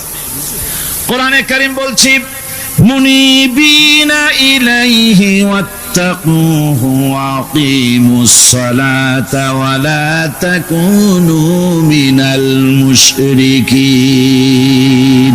তোমরা আল্লাহর দিকে রুজু হয়ে যাও এবং তাকে ভয় করে অন্যায় কাজ থেকে বিরত থাকো, আর নামাজ কায়েম করো, মুশরিকদের অন্তর্ভুক্ত হয়ে যেও না। নামাজ কায়েম করা, নামাজের আদেশ কোরআনে কারীমের মধ্যে আল্লাহ পাক বহু জায়গায় করেছেন। ঈমানের পর নামাজই হচ্ছে সবচেয়ে বড় জরুরি। একজন মানুষ ঈমান আনলো, যেমন কালকে একজন ঈমান এনেছে, ঈমান আনার সাথে সাথে তার প্রথম কাজ কি বলুন? বলেন প্রথম কাজ কি? ফজরের নামাজের আগে একজন ইসলাম কবুল করলেন, তার প্রথম দায়িত্ব নামাজকে আদায় করে দেওয়া, ফজরের নামাজ পড়া। জোহরের আগেই কেউ ঈমান আনলো, তার প্রথম দায়িত্ব জোহরের নামাজ আদায় করা। আসরের নামাজের আগে ঈমান এনেছে, তার প্রথম দায়িত্ব হলো আসরের নামাজ আদায় করা। তার মানে হলো ঈমান আনার পর একজন ঈমানদারের প্রথম দায়িত্ব হচ্ছে নামাজ। গুরুত্বপূর্ণ বিষয়, খুব ভালো করে শুনতে হবে, ইয়াদ রাখতে হবে প্রত্যেকটি মুসলমানের। এই নামাজ কি জিনিস, কেমনে আদায় করতে হবে, আদায় না করলে কি হবে, গুরুত্বপূর্ণ এই কথাগুলি প্রত্যেকের স্মরণ রাখতে হবে। হযরত মূসা আলাইহিস সালামকে আল্লাহ রাব্বুল আলামিন ওহী প্রদান করলেন। যেদিন ওহী দিলেন, ওহী দিয়ে সেই মুহূর্তে আল্লাহ পাক তাকে শোনালেন, ইন্নানি আনাল্লাহ লা ইলাহা ইল্লা আনা ফা'বুদনি ওয়া আকিমিস সালাতা লিযিকরি। নিশ্চয়ই আমি আল্লাহ, আমি ছাড়া কোনো ইলাহ নাই, আমার গোলামি করো, আমার দাসত্ব করো, আর আমার শরণার্থে নামাজ কায়েম করো। নামাজ নামাজ নামাজ কায়েম করতে হবে, এটাই হচ্ছে ঈমানের সবচেয়ে বড় দাবি। অন্যত্র আল্লাহ পাক বলছেন, কুল ইন্না হুদাল্লাহি হুয়াল হুদা ওয়া উমিরনা লিনুসলিমা লিরাব্বিল আলামিন। হে নবী বলুন, প্রকৃতপক্ষে আল্লাহর হেদায়েত হচ্ছে সঠিক হেদায়েত। সত্যিকারের হেদায়েত কার হেদায়েত? আল্লাহ পাকের হেদায়েত। এবং তার পক্ষ থেকে নির্দেশ করা হয়েছে যে সারা জাহানের মালিকের সামনে মাথা নত করে দাও। মাথা নত করবেন কার কাছে? আল্লাহ পাকের কাছে। ওয়া আনাকিমুস সালাতা ওয়াত্তাকুহু ওয়া হুয়াল্লাযী ইলাইহি তুহশারুন। আর নামাজ প্রতিষ্ঠা করো, আল্লাহ রাব্বুল আলামিনের ভয়তে সমস্ত অপরাধমূলক কাজ থেকে, অসামাজিক কার্যকলাপ থেকে বিরত থাকেও। আর একদিন মনে রেখো, তোমাদের সকলকেই আল্লাহ রাব্বুল আলামিনের দরবারে উপস্থিত হতে হবে। নামাজ ঈমান থাকা না থাকার প্রমাণ। ঈমান আছে কি ঈমান নাই এর প্রমাণ কি? নামাজ। আল্লাহ পাক বলছেন, ফালা সাদ্দাকা ওয়ালা সাল্লা ওয়ালাকিন কাযযাবা ওয়া তাওয়াল্লা। কিন্তু না সে সত্য মেনে নিল, আর না সে সালাত আদায় করলো, বরং সত্যকে মিথ্যা মনে করে ফিরে গেল। নামাজটাই হচ্ছে একজন মানুষের, সে মুমিন না কাফের তা প্রমাণ করার জন্য, এটাই হচ্ছে মূল কথা। কিয়ামতের দিন মানুষ যে জাহান্নামে যাবে, জাহান্নামের জন্য, জাহান্নামে যে সব কারণে যাবে তার মধ্যে বড় কারণ কালকে বলেছিলাম, দেখি মনে আছে নাকি? বড় কারণ কয়টা? আলহামদুলিল্লাহ মনে আছে। আল্লাহ রাব্বুল আলামিন বলেন, ইয়াতাসাআলুনা আনিল মুজরিমিন, কিয়ামতের দিন অপরাধীদেরকে জিজ্ঞেস করা হবে, মা সালাকাকুম ফি সাকার, জাহান্নামে কেন আসছো?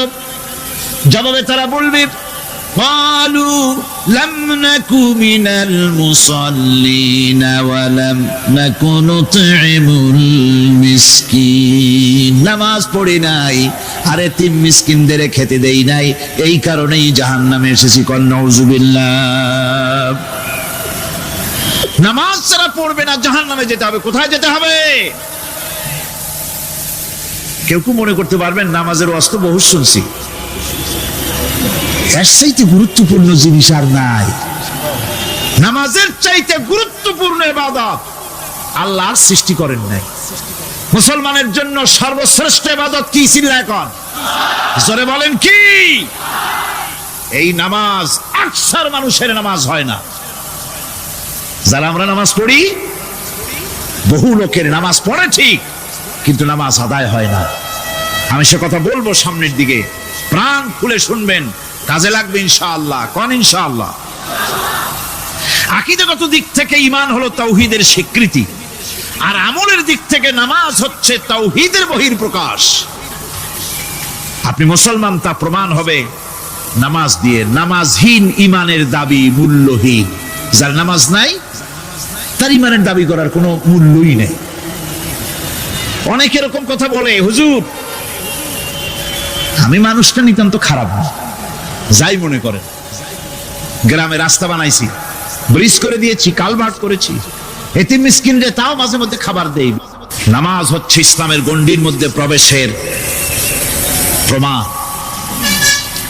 কোরআনে কারীম বলছে, ফাইন তাবু ওয়া আকামুস সালাতা ওয়া আতাউজ যাকাতা ফাইখওয়ানুকুম ফিদ্দীন, সূরা তাওবা এসেছে।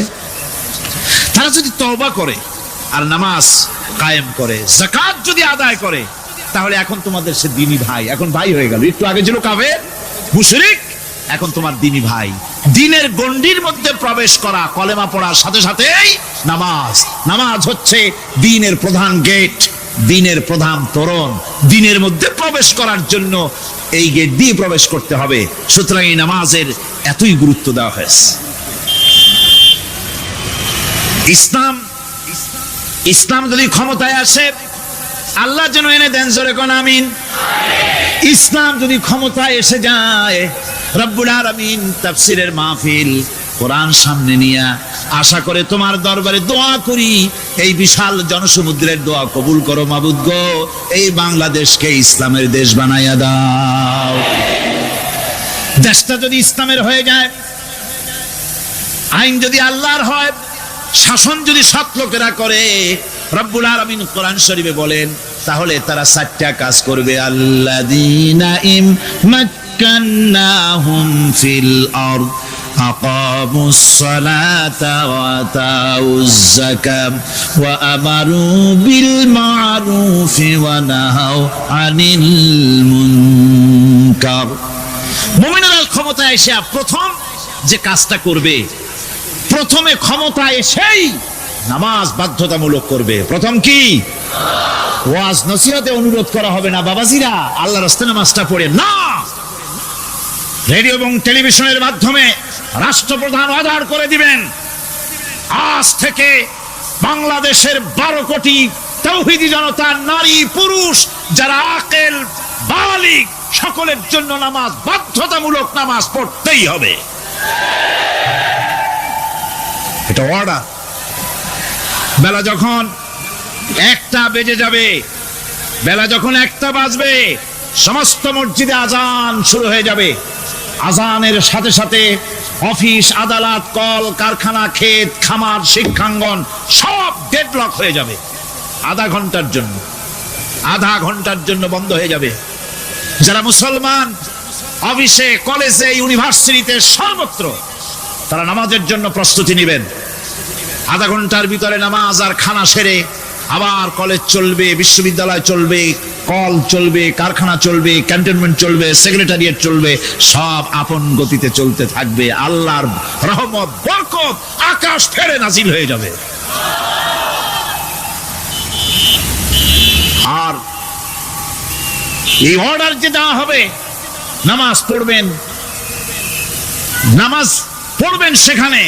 থানায় যখন আজান হবে, থানায় আজান হয়ে গেছে, থানার স্টাফ, পুলিশ যারা আছে জামাতে খাড়া হয়ে যাবে, ইমামতি করবেন ওসি সাহেব। এসপির অফিসে এসপি সাহেব ইমামতি করবেন, ডিসি সাহেব তার অফিসে ইমামতি করবেন, মন্ত্রী সেক্রেটারিয়েট ইমামতি করবেন, প্রেসিডেন্ট বঙ্গভবনে ইমামতি করবেন, বিশ্ববিদ্যালয়ের ভাইস চ্যান্সেলরের ইমামতিতে সে জায়গার মুসলমান ছাত্র ছাত্রী, শিক্ষক শিক্ষয়িত্রী এক জামাতে নামাজ আদায় করবে। এই যদি হয় চিত্র দেশের, অপরাধ থাকবে? থানায় ওসি সাহেব নিজেই যদি জামাতের ইমামতি করেন, এইভাবে নামাজ আদায় করেন পুলিশদের নিয়ে জামাতে, ঘুষ আর খাবে তারা? এসপি সাহেবের অফিসে, ডিসি সাহেবের অফিসে মন্ত্রীরা যদি এভাবে নামাজ কায়েম করে, তাহলে কি অন্যায় অপরাধ কিছু থাকবে সমাজে? থাকবে না। সুতরাং নামাজ বাধ্যতামূলক করে দেওয়া হবে। নামাজ বাধ্যতামূলক, সকলকে নামাজ পড়তে হবে। নামমাত্র মুসলিম জাতির রাষ্ট্র ক্ষমতা গ্রহণ করাই হলো ইসলামী শাসন ব্যবস্থা নয়। ইসলাম ক্ষমতায় গিয়া অমুসলিমদের উপরে শাসন জারি করবে, আর অন্যান্য সরকারের মতো আমোদ ফুর্তি করে রাস্তাঘাট বানায় টানায় সিটে শুয়ে থাকবে, তা না। রাস্তা হবে, ঘাট হবে, কলেজ হবে, সব হবে, কিন্তু যারা মুসলমান তাদেরকে নামাজ পড়তে হবে। গোটা জনগণকে শাসক আর শাসিত উভয় গোলাম হবে আল্লাহ। উভয় গোলাম হবে কার? তখন প্রেসিডেন্টের বাবার ক্ষমতা নাই নিজের কোন আইন চালু করে, পার্লামেন্টের বাবার ক্ষমতা নাই ইসলামের বিরুদ্ধে টু শব্দটি করতে পারে। সেখানে শাসক আর শাসিত,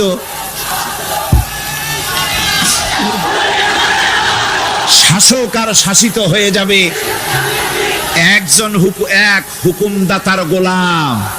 সেই হুকুমদাতাকে ইনিল হুকুমু ইল্লা লিল্লাহ আলা লাহুল খালকু ওয়াল আমর। প্রেসিডেন্ট থেকে শুরু করে শাসক আর শাসিত সব আইন মানবে ওই আল্লাহ রব্বুল আলামিনের, যিনি এই তামাম জাহান সৃষ্টি করেছেন। সৃষ্টি যার আইন চলবে সেই আল্লাহ রব্বুল আলামিনের, এবং তার আইনের সার্বিক অনুসরণ করে চলতে হবে সকলকে। এক কথায় ইসলামী সরকারের সমস্ত ক্ষমতা ব্যয় হবে নামাজ কায়েম করা আর যাকাত আদায় করার ব্যাপারে। নামাজ যদি কায়েম হয়ে যায়, যাকাত যদি আদায় করা হয়, দুঃখ, দারিদ্র, কষ্ট কিছুই থাকবে না, বেকার সমস্যা থাকবে না। সমস্ত বেকারদেরকে চাকরি না পাওয়া পর্যন্ত বেকার ভাতা দেওয়া হবে।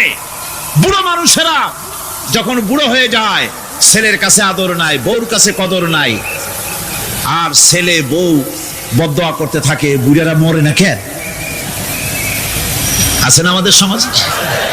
ইসলামী সরকার এলে পরে এই বৃদ্ধ মানুষদের ব্যবস্থা করা হবে, তাদের প্রতি এই ধরনের অসদাচরণ কেউ করতে সাহস পাবে না। সুতরাং নামাজ প্রতিষ্ঠা এবং যাকাত আদায় হলেই সমাজের অন্যায় অবিচার যা আছে তার 12 আনাই বিলুপ্ত হয়ে যাবে। কর আলহামদুলিল্লাহ। তখন চাকরিতে প্রমোশন হবে নামাজের ভিত্তিতে। এখন প্রমোশন হয় কে কত ঘুষ খাইতে পারে, কে কত সরকারের দালালি করে বিবেকের বিরুদ্ধে বিরোধী দলকে বেশি করে পেটাতে পারে, এর উপরে ভিত্তি করে প্রমোশন হয়। ইসলামী সরকার যখন আসবে, ইসলামী সরকার যখন প্রতিষ্ঠিত হয়ে যাবে, তখন চাকরির প্রমোশন নির্ভর করবে তার সুন্দর চরিত্র আর নামাজের পাবন্দির উপরে ভিত্তি করে।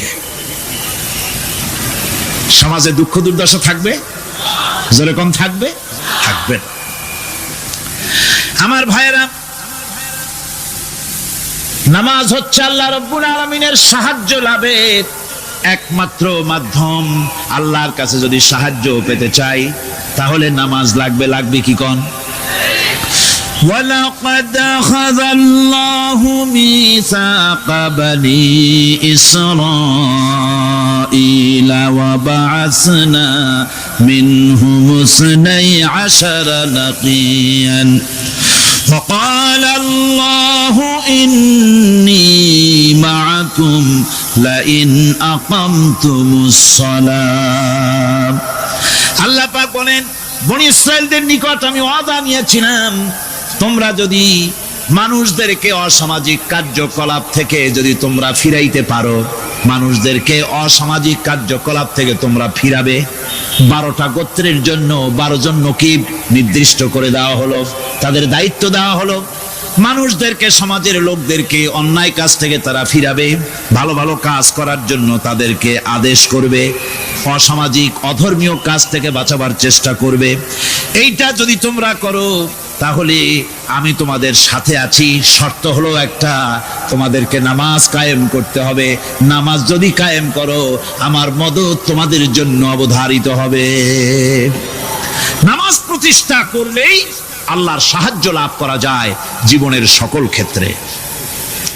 নামাজ হচ্ছে অপকর্মের প্রতিবন্ধক। নামাজ পড়লে অন্যায় কাজ থেকে বাঁচার পর, অন্যায় থেকে বাঁচাই কিসে? নামাজ। আল্লাহ রাব্বুল আলামিন বলেন, উতলু মা উহিয়া ইলাইকা মিনাল কিতাবি ওয়াকিমিস সালাম ইন্নাস সালাতা তানহা আনিল ফাহশাই ওয়াল মুনকার। হে নবী, এই কিতাব তেলাওয়াত করো, যা তোমার প্রতি অবতীর্ণ করা হয়েছে, এই কিতাব তেলাওয়াত করো আর নামাজকে প্রতিষ্ঠা করো। নিঃসন্দেহে নামাজ মানুষকে পাপাচার থেকে বাঁচায়া দেয়। অশ্লীলতা, পাপাচার থেকে মানুষকে বাঁচায় কে? জোরে চিল্লায় কোন কে? নামাজ। এই নামাজ মানুষকে অন্যায় কাজ থেকে বাঁচায় দেয়। নামাজ যে মানুষকে অন্যায় কাজ থেকে বাঁচায়, কেমনে বাঁচায়? আমরা যে নামাজ পড়ি, এই নামাজে তো আমাদেরকে অন্যায় কাজ থেকে বাঁচাইতে পারে না। নামাজি বহুত মানুষ আছে অন্যায় করে, করে কিনা কোন? না করে না? করে। নামাজি অথচ অন্যায় করে। আর আল্লাহ বলছেন নামাজিকে, নামাজ তাকে অশ্লীলতা থেকে ফিরায়। তাহলে কথা কারটা ঠিক? আল্লাহরটা। জোরে বলেন, কারটা ঠিক? অবশ্যই আমার আল্লাহর কথা হক। আমি ভুল করতেছি, আমি যেন কোথাও ভুল করতেছি, সামথিং ইজ রং, কোথাও যেন আমরা ভুল করে বসতেছি, সেই ভুলটা কি আমরা আবিষ্কার করতে চেষ্টা করবো ইনশাআল্লাহ। প্রথম যে কথাটা সেটা হচ্ছে যে আমরা যা নামাজে পড়ি আমরা তা বুঝি না। কথা ঠিক কিনা? আমি যদি এখন প্রশ্ন করি সামি আল্লাহু লিমান হামিদা অর্থ কি কোন? ফার্স্ট ডিভিশনে কয়েকটা লেটার নিয়ে ফেল করবেন, এরকম লোক আছেন না নাই? সুবহান রাব্বিয়াল আলা অর্থ কি জানি না, সুবহান রাব্বিয়াল আযীমের অর্থ কি জানি না, দোয়া কুনুত অর্থ কি জানি না, তাশাহুদ অর্থ কি জানি না, সূরা ফাতিহার অর্থ কি জানি না। এমন কি উযুর মধ্যে কয়টা ফরজ তাও অনেকের জানা নাই। কথা কি বেশি বললাম না ঠিক বলছি? একজনের জিজ্ঞেস করলো, মিয়া উযুতে কয় ফরজ? কয় হুজুর কি মনে করেন এটা বুঝি জানি না, এটা তো সাধারণ ব্যাপার, বলেন না কয় ফরজ? কয় উযুতে তো 17 ফরজ। কি কি? কয় হাত ধোয়া, পাও ধোয়া, মুখ ধোয়া, নাক ধোয়া, চোখ ধোয়া, জিহ্বা ধোয়া, মাথা ধোয়া। বলতে বলতে গুনে দেখা গেল প্রায় 19টার মতো বলছে। বলা হলো, মিয়া বললেন আপনি উযুতে ফরজ 17টা, কইলেন আপনি 19টা। কয় হুজুর জানি আরো, বলি না আপনাদের ভয়তে। উযু জানে না, নামাজ জানে না, তাকে এই নামাজ কেমনে ফিরাবে অন্যায় কাজ থেকে? কথা বুঝতে পেরেছেন? নামাজে কি পড়ি? নামাজে দাঁড়ায় গেলাম, আল্লাহু আকবার অর্থ কি? চিল্লায় কন্না আল্লাহু আকবার। এরকম না, মুসলমানের মতো গলা ছেড়ে দিয়ে চিৎকার দিয়ে বলেন আল্লাহু আকবার। এই আল্লাহু আকবার, আল্লাহ সর্বশ্রেষ্ঠ, তার চাইতে বড় আর কেউ নাই। এই কথা দিনরাত 24 ঘন্টার ভিতরে শতবার বলি, একবার দুইবার না, শতবার বলি আল্লাহ সর্বশ্রেষ্ঠ। এই কথা বলার পরেও মনের মধ্যে অন্য কেউ বড় হয়, আল্লাহর বড়ত্ব যেভাবে মুখ দিয়া বলি ওইভাবে কার্যত পালন করি না। নামাজে আল্লাহু আকবার বললাম, এরপরে সানা পড়লাম, তারপরে সূরা ফাতিহা পড়লাম। সূরা ফাতিহার ভেতরে যে সমস্ত কথাগুলি বললাম সেই কথাগুলি বুঝি না, কি বলেছি তাও জানি না। এরপরে সুবহান রাব্বিয়াল আলা বলেছি, সুবহান রাব্বিয়াল আযীম বলেছি, সামি আল্লাহু লিমান হামিদা বলেছি, অর্থ কি জানি না। আল্লাহ তা শুনতে পান, যে ব্যক্তি আল্লাহর প্রশংসা করেন তিনি তা শুনতে পান। নামাজের মধ্যে আইডিয়া দেওয়া হচ্ছে, তুমি যে আল্লাহর জন্য নামাজ পড়তেছো, প্রশংসা করতেছো, এটা এমন নয় যে আল্লাহ পাক দেখছেন না বা শুনতেছেন না। তুমি যা বলতেছো, প্রশংসা করতেছো, আল্লাহ পাক তা শুনতে পাচ্ছেন। সামি আল্লাহু লিমান হামিদা, সুবহান রাব্বিয়াল আলা, আমি মহান সর্বশ্রেষ্ঠ আল্লাহ রাব্বুল আলামিনের পবিত্রতা ঘোষণা করছি, আমি তার প্রশংসা করছি। সূরা ফাতিহার কি আমরা বলি আপনারা ব্যাখ্যা দেখে বুঝে নিন, সেগুলি আমি এখানে বলে বাকি কথা সব শেষ করতে পারবো না। এরপরে আমরা নামাজের মধ্যে দোয়া কুনুত পড়ি। সেই দোয়া কুনুতে যে কি ওয়াদাটা করি, অন্তত আমার তো মনে হয় সাধারণ মানুষের মধ্যে 99.9 লোকেরা জানে না দোয়া কুনুতে কি পড়ে, অর্থ বোঝে না। দোয়া কুনুতের মধ্যে বলা হচ্ছে, আল্লাহুম্মা ইন্না নাস্তাঈনুকা, আয় আল্লাহ আমি তোমার কাছে সাহায্য চাই। কার কাছে সাহায্য চাই?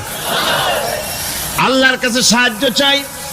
নামাজের ভিতরে বলতেছেন, এই কথা যদি অর্থ আপনি জানতেন যে তোমার কাছে সকল ব্যাপারে সাহায্য চাই তোমার কাছে, এই কথাটা যদি মনে প্রাণে বুঝতেন, তাহলে দুনিয়ায় কোনো মাজারে গিয়া মরা জিন্দা মানুষের কাছে গিয়া নিজের ছেলে মেয়ে চাইতেন না, চাকরির উন্নতি চেতেন না। আপনি নামাজের ভিতরে বলতেছেন আপনার কাছে, আয় আল্লাহ আপনার কাছে সর্বপ্রকারের সাহায্য আপনার কাছে চাই। নামাজের ভিতরে কিসের মধ্যে বলতেছেন? বিশ্বাস যদি করতেন, যদি বুঝতেন, তাহলে যত বড় পীর আসুক দেশ থেকে আর বিদেশ থেকে, সন্তান চাওয়ার জন্য পাগল হয়ে পায়ের উপরে পড়ে থাকতেন না, আল্লাহর কাছেই চাইতেন। কার কাছে চাইতেন? এরপরে বলতেছেন, ওয়ানাস্তাগফিরুকা, তোমার কাছে ক্ষমা চাই, গুনাহ করেছি, অনেক গুনাহ করেছি, তোমার কাছে ক্ষমা চাই, কারণ সাহায্য করতে পারো তুমি, গুনাহ মাফ করতে পারো তুমি। গুনাহ মাফ করার ক্ষমতা কি আছে পৃথিবীর কারো? আকাশে জমিনে আল্লাহ ছাড়া মানুষের গুনাহ কেউ মাফ করতে পারে? এরপরে বলতেছি, ওয়ানুমিনু বিকা, আয় আল্লাহ আমি তোমার উপরে ঈমান এনেছি, পরিপূর্ণভাবে তোমার উপরে ঈমান এনেছি। ওয়ানাতাওয়াক্কালু আলাইক, আর তোমার উপরেই কেবলমাত্র ভরসা করেছি। ঈমান এনেছি তোমার উপরে, ভরসা করছিও তোমার উপরে। এই কথাগুলি যদি আমরা বুঝতাম, তাহলে আত্মাটা বড় হয়ে যেত, মাথাটা আল্লাহ ছাড়া কারো সামনে নত হতো না। ঠিক না বেটি? দ্বিতীয় পরীক্ষা ছিল বিবি এবং নবজাতক সন্তানকে নিয়ে। আল্লাহ হুকুম করলেন, এই বিবি আর বাচ্চারে নিয়ে মরুভূমিতে রেখে আসো। মরুভূমিতে যেখানে ঘর নাই, বাড়ি নাই, সেই জায়গায় বিবি এবং বাচ্চাকে রেখে যাওয়ার সময় তিনি বললেন, রব্বানা ইন্নী আসকানতু মিন যুররিয়াতি বিওয়াদিন গায়রি যী যারইন ইনদা বাইতিকাল মুহাররাম। হে আল্লাহ রাব্বুল আলামিন, আমি পানি এবং তরুলতাবিহীন এক মরুভূমির ভিতরে আমার বংশের একটি অংশকে এখানে রেখে গেলাম। তোমার ঘরের কাছে পুনর্বাসিত, আমি তাদের কাছে, এই ঘরের কাছে, সম্মানিত ঘরের কাছে রেখে গেলাম। পরীক্ষায় তিনি পাশ করলেন। হযরতে হাজেরা প্রশ্ন করলেন, ইব্রাহিম, পানি নাই, খাবার নাই, মানুষ নাই, ঘর নাই, বাড়ি নাই, মরুভূমির ভিতরে আমাকে আমার বাচ্চারে ফেলে রেখে যাচ্ছ কেন? কোনো জবাব নাই। 2-3বার প্রশ্ন করলেন। এরপরে তিনি আবার প্রশ্ন করলেন, বললেন, ইব্রাহিম, এটা কি আল্লাহর হুকুম নাকি? হযরত ইব্রাহিম আলাইহিস সালাম নিজের কলিজার টুকরা সন্তান আর বিবিকে রেখে যেতেছেন ভারাক্রান্ত মন নিয়ে। তিনি আকাশের দিকে আঙ্গুল উঁচু করে দেখালেন। হযরত হাজরা বুঝলেন ইনি তো আল্লাহর পয়গম্বর, আমার কোনো অপরাধে এভাবে ফেলে যাওয়ার কথা নয়। তিনি বুঝলেন এটা আল্লাহর হুকুম। হযরতে হাজরা বললেন, ইব্রাহিম রে, নিশ্চিন্ত মনে বাড়ি ফিরে যাও, আমার মনে কোনো চিন্তা নাই, কোনো পেরেশানি আর এখন নাই। আল্লাহর হুকুমে যদি আমাকে এই মরুভূমির ভিতরে ফেলে যেয়ে থাকো, তাহলে আমি ওই আল্লাহর প্রতি এতটা ভরসা রাখি যে এই মরুভূমির ভিতরে জল পানি শূন্য, খাদ্য শূন্য জায়গায় আমি আমার বাচ্চাকে আল্লাহ রব্বুল আলামিন না খাওয়াইয়া মারবেন না। দ্বিতীয় পরীক্ষায় পাশ করল। 3 নম্বরে পরীক্ষা হলো, সন্তান বড় হয়ে গেছে, বুদ্ধি হয়েছে, দৌড়াতে পারে। আল্লাহ রাব্বুল আলামিন হুকুম করলেন ছেলেকে জবাহ করো। কত বড় আগুনের পরীক্ষা! কোরআন শরীফ বলছে হযরত ইব্রাহিম আলাইহিস সালাম নিজের ছেলেকে ডেকে নিয়ে বললেন, ইয়া বুনাইয়া ইন্নী আরা ফিল মানামি আন্নী আযবাহুক ফানজুর মাযা তারা। হে আমার কলিজার টুকরা সন্তান, আমি স্বপ্নে দেখেছি যেন আমি তোমাকে জবাহ করতেছি, তোমার রায় কি, তোমার মত কি, আমারে শোনাও। ছেলে পয়গম্বর, ছেলে তার জবাবে বললেন, ইয়া আবাতি ফাআল মা তু'মার সাতাজিদুনি ইনশাআল্লাহু বিনাস সাবিরিন। হে আমার আব্বাজান, আপনি যে ব্যাপারে স্বপ্নের ভিতরে আদিষ্ট হয়েছেন আপনি তা কার্যকরী করুন।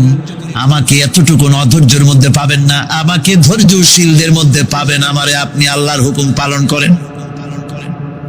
আল্লাহ পাক শোনাচ্ছেন, ফালাম্মা আসলামা ওয়া তাল্লাহু লিল জাবিন। পিতা পুত্র দুজনই রাজি হয়ে গেল। পিতা তার ছেলেকে কাঁধ করে গলার উপরে ছুরি ধরেছেন। আল্লাহ রাব্বুল আলামিন ইসমাইল জবাহ হোক এটা আল্লাহ চান নাই, আল্লাহ চেয়েছেন পরীক্ষা করতে। পরীক্ষায় ইব্রাহিম পাশ হয়ে গেলেন। আল্লাহ পাক বলছেন, ওয়ানাদাইনাহু আইয়া ইব্রাহিম ক্বাদ সাদ্দাকতার রুইয়া ইন্না কাযালিকা নাজজিল মুহসিনিন। আমি ইব্রাহিমকে ডেকে বললাম, ইব্রাহিম তুমি তোমার স্বপ্নকে বাস্তবে রূপ দিয়েছো, আর এভাবেই করি আমি মুহসিনিনদেরকে পুরস্কৃত করে থাকি। আল্লাহ পাক খুশি হলেন। আল্লাহ পাক বললেন, ইন্না হাযা লাবালাউল মুবিন। নিঃসন্দেহে এটি একটি বিরাট পরীক্ষা ছিল। ঠিক কি না? আল্লাহ নিজে বলছেন এটা একটি বিরাট পরীক্ষা, আজিম ইমতিহান। সে ইমতিহানে তিনি পাশ করলেন। পরীক্ষায় উত্তীর্ণ হওয়ার জন্য রব্বুল আলামিন পুরস্কার দিয়া দিলেন। আল্লাহ পাক বললেন, সালামুন আলা ইব্রাহিম। পড়েন সবাই, সালামুন আলা ইব্রাহিম। ইব্রাহিমের প্রতি আল্লাহ পাক বললেন, ইব্রাহিমের প্রতি সালাম রইল। সুবহানাল্লাহি ওয়া বিহামদিহি। হযরত ঈসা আলাইহিস সালামকে খ্রিস্টানেরা তারা বলেছে, ওয়াকালাতিন নাসারাল মাসীহু ইবনুল্লাহ। মসিহ হচ্ছে কার ছেলে? নাউযুবিল্লাহ। বলেন সবাই নাউযুবিল্লাহ। তাকে যখন আল্লাহর ছেলে বলা হলো, আল্লাহর পুত্র বলা হলো, রব্বুল আলামিন তার জবাবে বললেন, ইন হুয়া ইল্লা আবদুন আনআমনা আলাইহি। তিনি তো একজন বান্দা, তিনি আমার বান্দা ছাড়া আর কিছুই নন। আমি তার প্রতি অনুগ্রহ করেছি। বান্দা, আমার বান্দা। আল্লাহ পাকের বান্দা হওয়ার ব্যাপারে কোন মানুষের লজ্জা থাকার কথা নয়। এমনকি আল্লাহ পাক ঈসা আলাইহিস সালাম সম্পর্কে বলছেন, লা ইয়াস্তানকিফাল মাসীহু আইয়াকুনা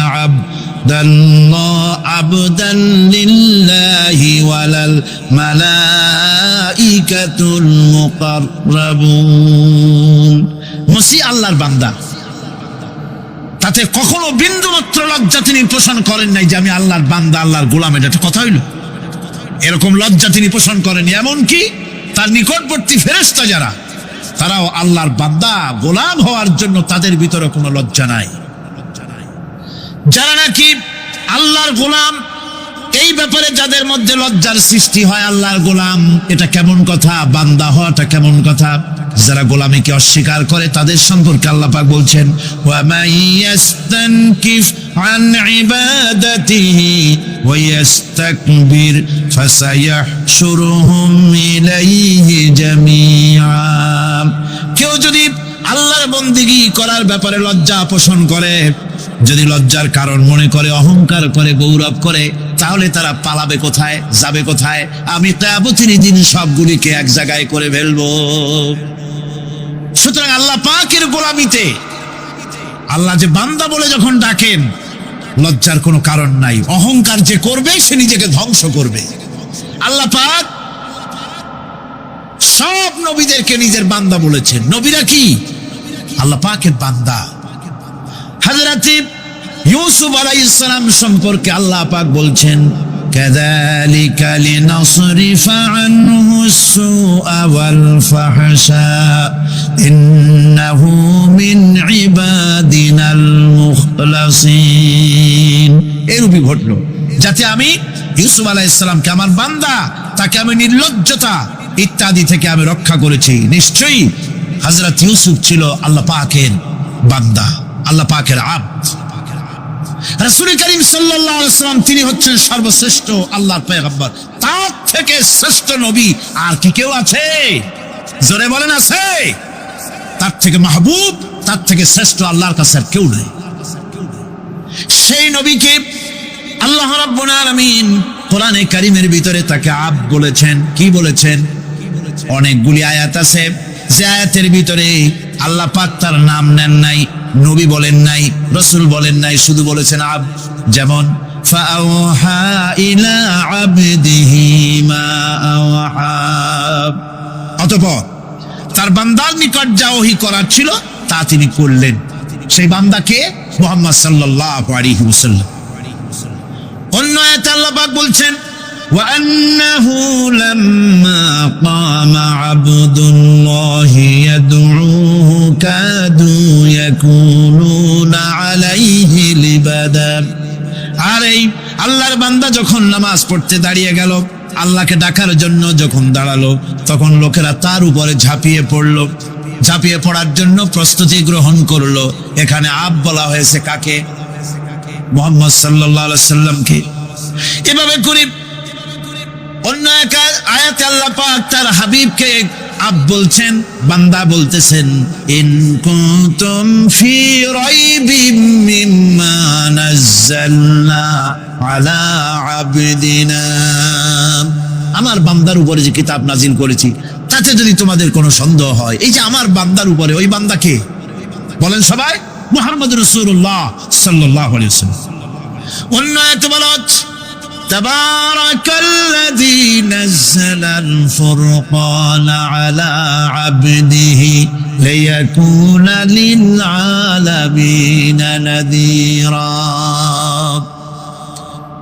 অতীব বরকতপূর্ণ সেই মহান সত্তা যিনি তার বান্দার উপরে ফুরকান নাজিল করেছেন। কে সেই বান্দা? মুহাম্মদ সাল্লাল্লাহু আলাইহি ওয়াসাল্লাম। মেরাজের ঘটনা বলতে গিয়ে আল্লাহ রাব্বুল আলামিন বলতেছেন, সুবহানাল্লাযী আসরা বিআবদিহি লাইলাম মিনাল মাসজিদিল হারামি ইলাল মাসজিদিল আকসা। পবিত্র সেই মহান সত্তা যিনি তার বান্দাকে ইসরা করিয়েছেন। কে সেই বান্দা? মুহাম্মদ রাসূলুল্লাহ সাল্লাল্লাহু আলাইহি ওয়াসাল্লাম। সুতরাং আবদিয়াত, ইবাদত, গোলামি, এটা হচ্ছে মানুষের জীবনের সবচেয়ে বড় মর্যাদাকর খেতাব আল্লাহর পক্ষ থেকে আল্লাহর বান্দা হওয়া। গোলামি পরিপূর্ণ রূপে হবে কেবলমাত্র আল্লাহ পাকের। এই গোলামির জন্যই আল্লাহ পাক আমাদেরকে সৃষ্টি করেছেন, অন্য কোনো কাজে আমাদেরকে সৃষ্টি করেন নাই। সেই জন্য আমাদেরকে গোলামি করতে হবে, আনুগত্য করতে হবে কেবলমাত্র কার বলুন তো? এই গোলামি যদি সঠিকভাবে করি, যদি বান্দারা যারা আল্লাহ পাকের বান্দা বলে গোলাম বলে নিজেদেরকে দাবি করে যদি সঠিকভাবে ইবাদতটা করা যায় তাহলে আল্লাহ তাদের জন্য কি ওয়াদা করেছেন শুনুন। দুনিয়ায় তাদেরকে আল্লাহ পুরস্কার দেবেন, আখেরাতেও দেবেন। এটা বন্ধ করে, দুনিয়া এবং আখেরাতে আল্লাহ পুরস্কার দেবে। সে পুরস্কারটা কি? দুনিয়ার পুরস্কারটা আগে শোনেন। আল্লাহ পাক বলেন যারা আমার ইবাদত করবে তাদের ব্যাপারে আমার ওয়াদা শোনো। ওয়াদাল্লাহুল্লাযীনা আমানু ওয়া আমিলুস সালিহাতি লায়াস্তাখলিফান্নাহুম ফিল আরদি কামাস্তাখলাফাল্লাযীনা মিন ক্বাবলিহিম। তোমাদের মধ্যে যারা ঈমান এনেছে এবং সৎ কাজ করেছে আল্লাহ রাব্বুল আলামিন তাদের ব্যাপারে আল্লাহর ওয়াদা হচ্ছে, আল্লাহর প্রতিজ্ঞা হচ্ছে, আল্লাহ ওয়াদা করতেছেন তাদেরকে জমিনের উপরে প্রতিষ্ঠিত করবেন।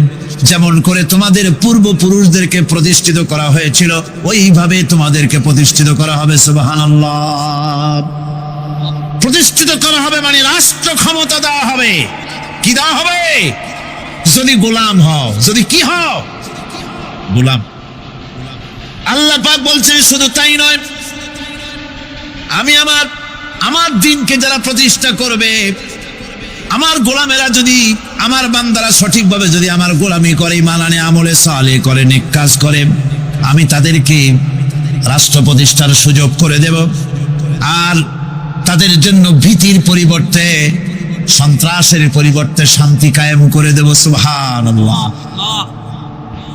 وَلَيُمَكِّنَنَّ لَهُمْ دِينَهُمُ الَّذِي ارْتَضَىٰ لَهُمْ وَلَيُبَدِّلَنَّهُمْ مِنْ خَوْفِهِمْ أَمْنًا। তাদের দিনকে তারা নিজেদের জন্য যা পছন্দ করেছে অবশ্যই তিনি তা কায়েম করে দিবেন এবং সন্ত্রাস আর ভীতির পরিবর্তে আল্লাহ নিরাপত্তা দান করবেন। যেরকম সুবহানাল্লাহ। সন্ত্রাস বন্ধ হবে, চুরি, ডাকাতি, জেনা, ব্যভিচার সব বন্ধ হয়ে যাবে। তোমরা ক্ষমতায় থাকবে, তোমরা ডমিনেটেড হবে না, তোমরা ডমিনেট করবে। গোটা পৃথিবীকে শাসন করবে, শাসিত তোমরা হবে না। আর ভীতির পরিবর্তে নিরাপত্তা তোমরা লাভ করবে। কি করলে? ইয়াবুদুনানি লা ইউশরিকুনা বি শাইআ। সুতরাং তারা যেন আমার ইবাদত করে এবং আমার সঙ্গে যেন কাউকে শরীক না করে। আল্লাহ বলছেন তোমরা যদি আমার সাথে শরীক না করো, ইবাদতের মধ্যে কাউকে যদি শরীক স্থাপন না করো, আর যদি তোমরা আমার ইবাদতটা সলিডভাবে আমার জন্যই করো, তাহলে রাষ্ট্র ক্ষমতা তোমাদের হাতে আসবে, সন্ত্রাস নির্মূল হবে, শান্তি প্রতিষ্ঠিত হবে। এই হচ্ছে দুনিয়ার পুরস্কার। এটা কিসের পুরস্কার? আর আখিরাতের পুরস্কারের কথা বলা হচ্ছে। وَمَن يُطِعِ اللَّهَ وَرَسُولَهُ وَيَخْشَ اللَّهَ وَيَتَّقِهِ فَأُولَئِكَ هُمُ الْفَائِزُونَ। যে ব্যক্তি আল্লাহ এবং রাসূলের আনুগত্য করেছে, আল্লাহকে ভয় করে চলেছে, তার গজব থেকে বেঁচে রয়েছে, সেই হচ্ছে সফল কাম। সফল কাম মানে কি? কিয়ামতের দিন আল্লাহ পাক তাদেরকে জান্নাত দান করবেন। আল্লাহ পাক তাদেরকে কিয়ামতে কি দিবেন? জান্নাত দিবেন, চিরস্থায়ী শান্তির জায়গা, সেই জান্নাত লাভ করা যাবে। আজ ইবাদতের এই যে গুরুত্বপূর্ণ ইবাদত, এই ইবাদতের ভুল অর্থ সমাজের ভিতরে ছড়িয়ে আছে। সাধারণ মানুষও ভুল করেছে, অসাধারণ মানুষেরাও ইবাদতের ভুল অর্থ করে ভুলের মধ্যে নিমজ্জিত আছে বিরাট সংখ্যক লোকেরা। সাধারণ মুসলমানেরা তারা যে ভুলটা করলো ইবাদতের অর্থ করতে গিয়ে, সেটা হলো এই, সাধারণ লোকেরা মনে করলো কয়েকটা অনুষ্ঠানের নাম হচ্ছে ইবাদত। নামাজ, রোজা, হজ, যাকাত, সাদকা, ফিতরা, এর নাম হলো ইবাদত। অনুষ্ঠান শেষে তারা নিজেদেরকে স্বাধীন মনে করলো। তারা আল্লাহ পাকের প্রত্যেকটি আইনের ধারাকে লঙ্ঘন করলো। বছরে একবার রোজা রেখে, বছরে 1 মাস রোজা রেখে মনে করলে ইবাদত শেষ। 5 ওয়াক্ত নামাজ পড়ে মনে করলে ইবাদত শেষ। আমি প্রশ্ন করি, 5 ওয়াক্ত নামাজের নামই যদি হয় ইবাদত, 5 ওয়াক্ত নামাজের নামই ইবাদত, এটাই যদি হয়, তাহলে 5 ওয়াক্ত নামাজ পড়তে সময় লাগে কত? উজু টুজু করে বড় জোর 1-1.5 ঘন্টা সময় লাগে 5 ওয়াক্ত নামাজ পড়তে। তো এর নাম যদি হয় ইবাদত, তার অর্থ কি দাঁড়াবে?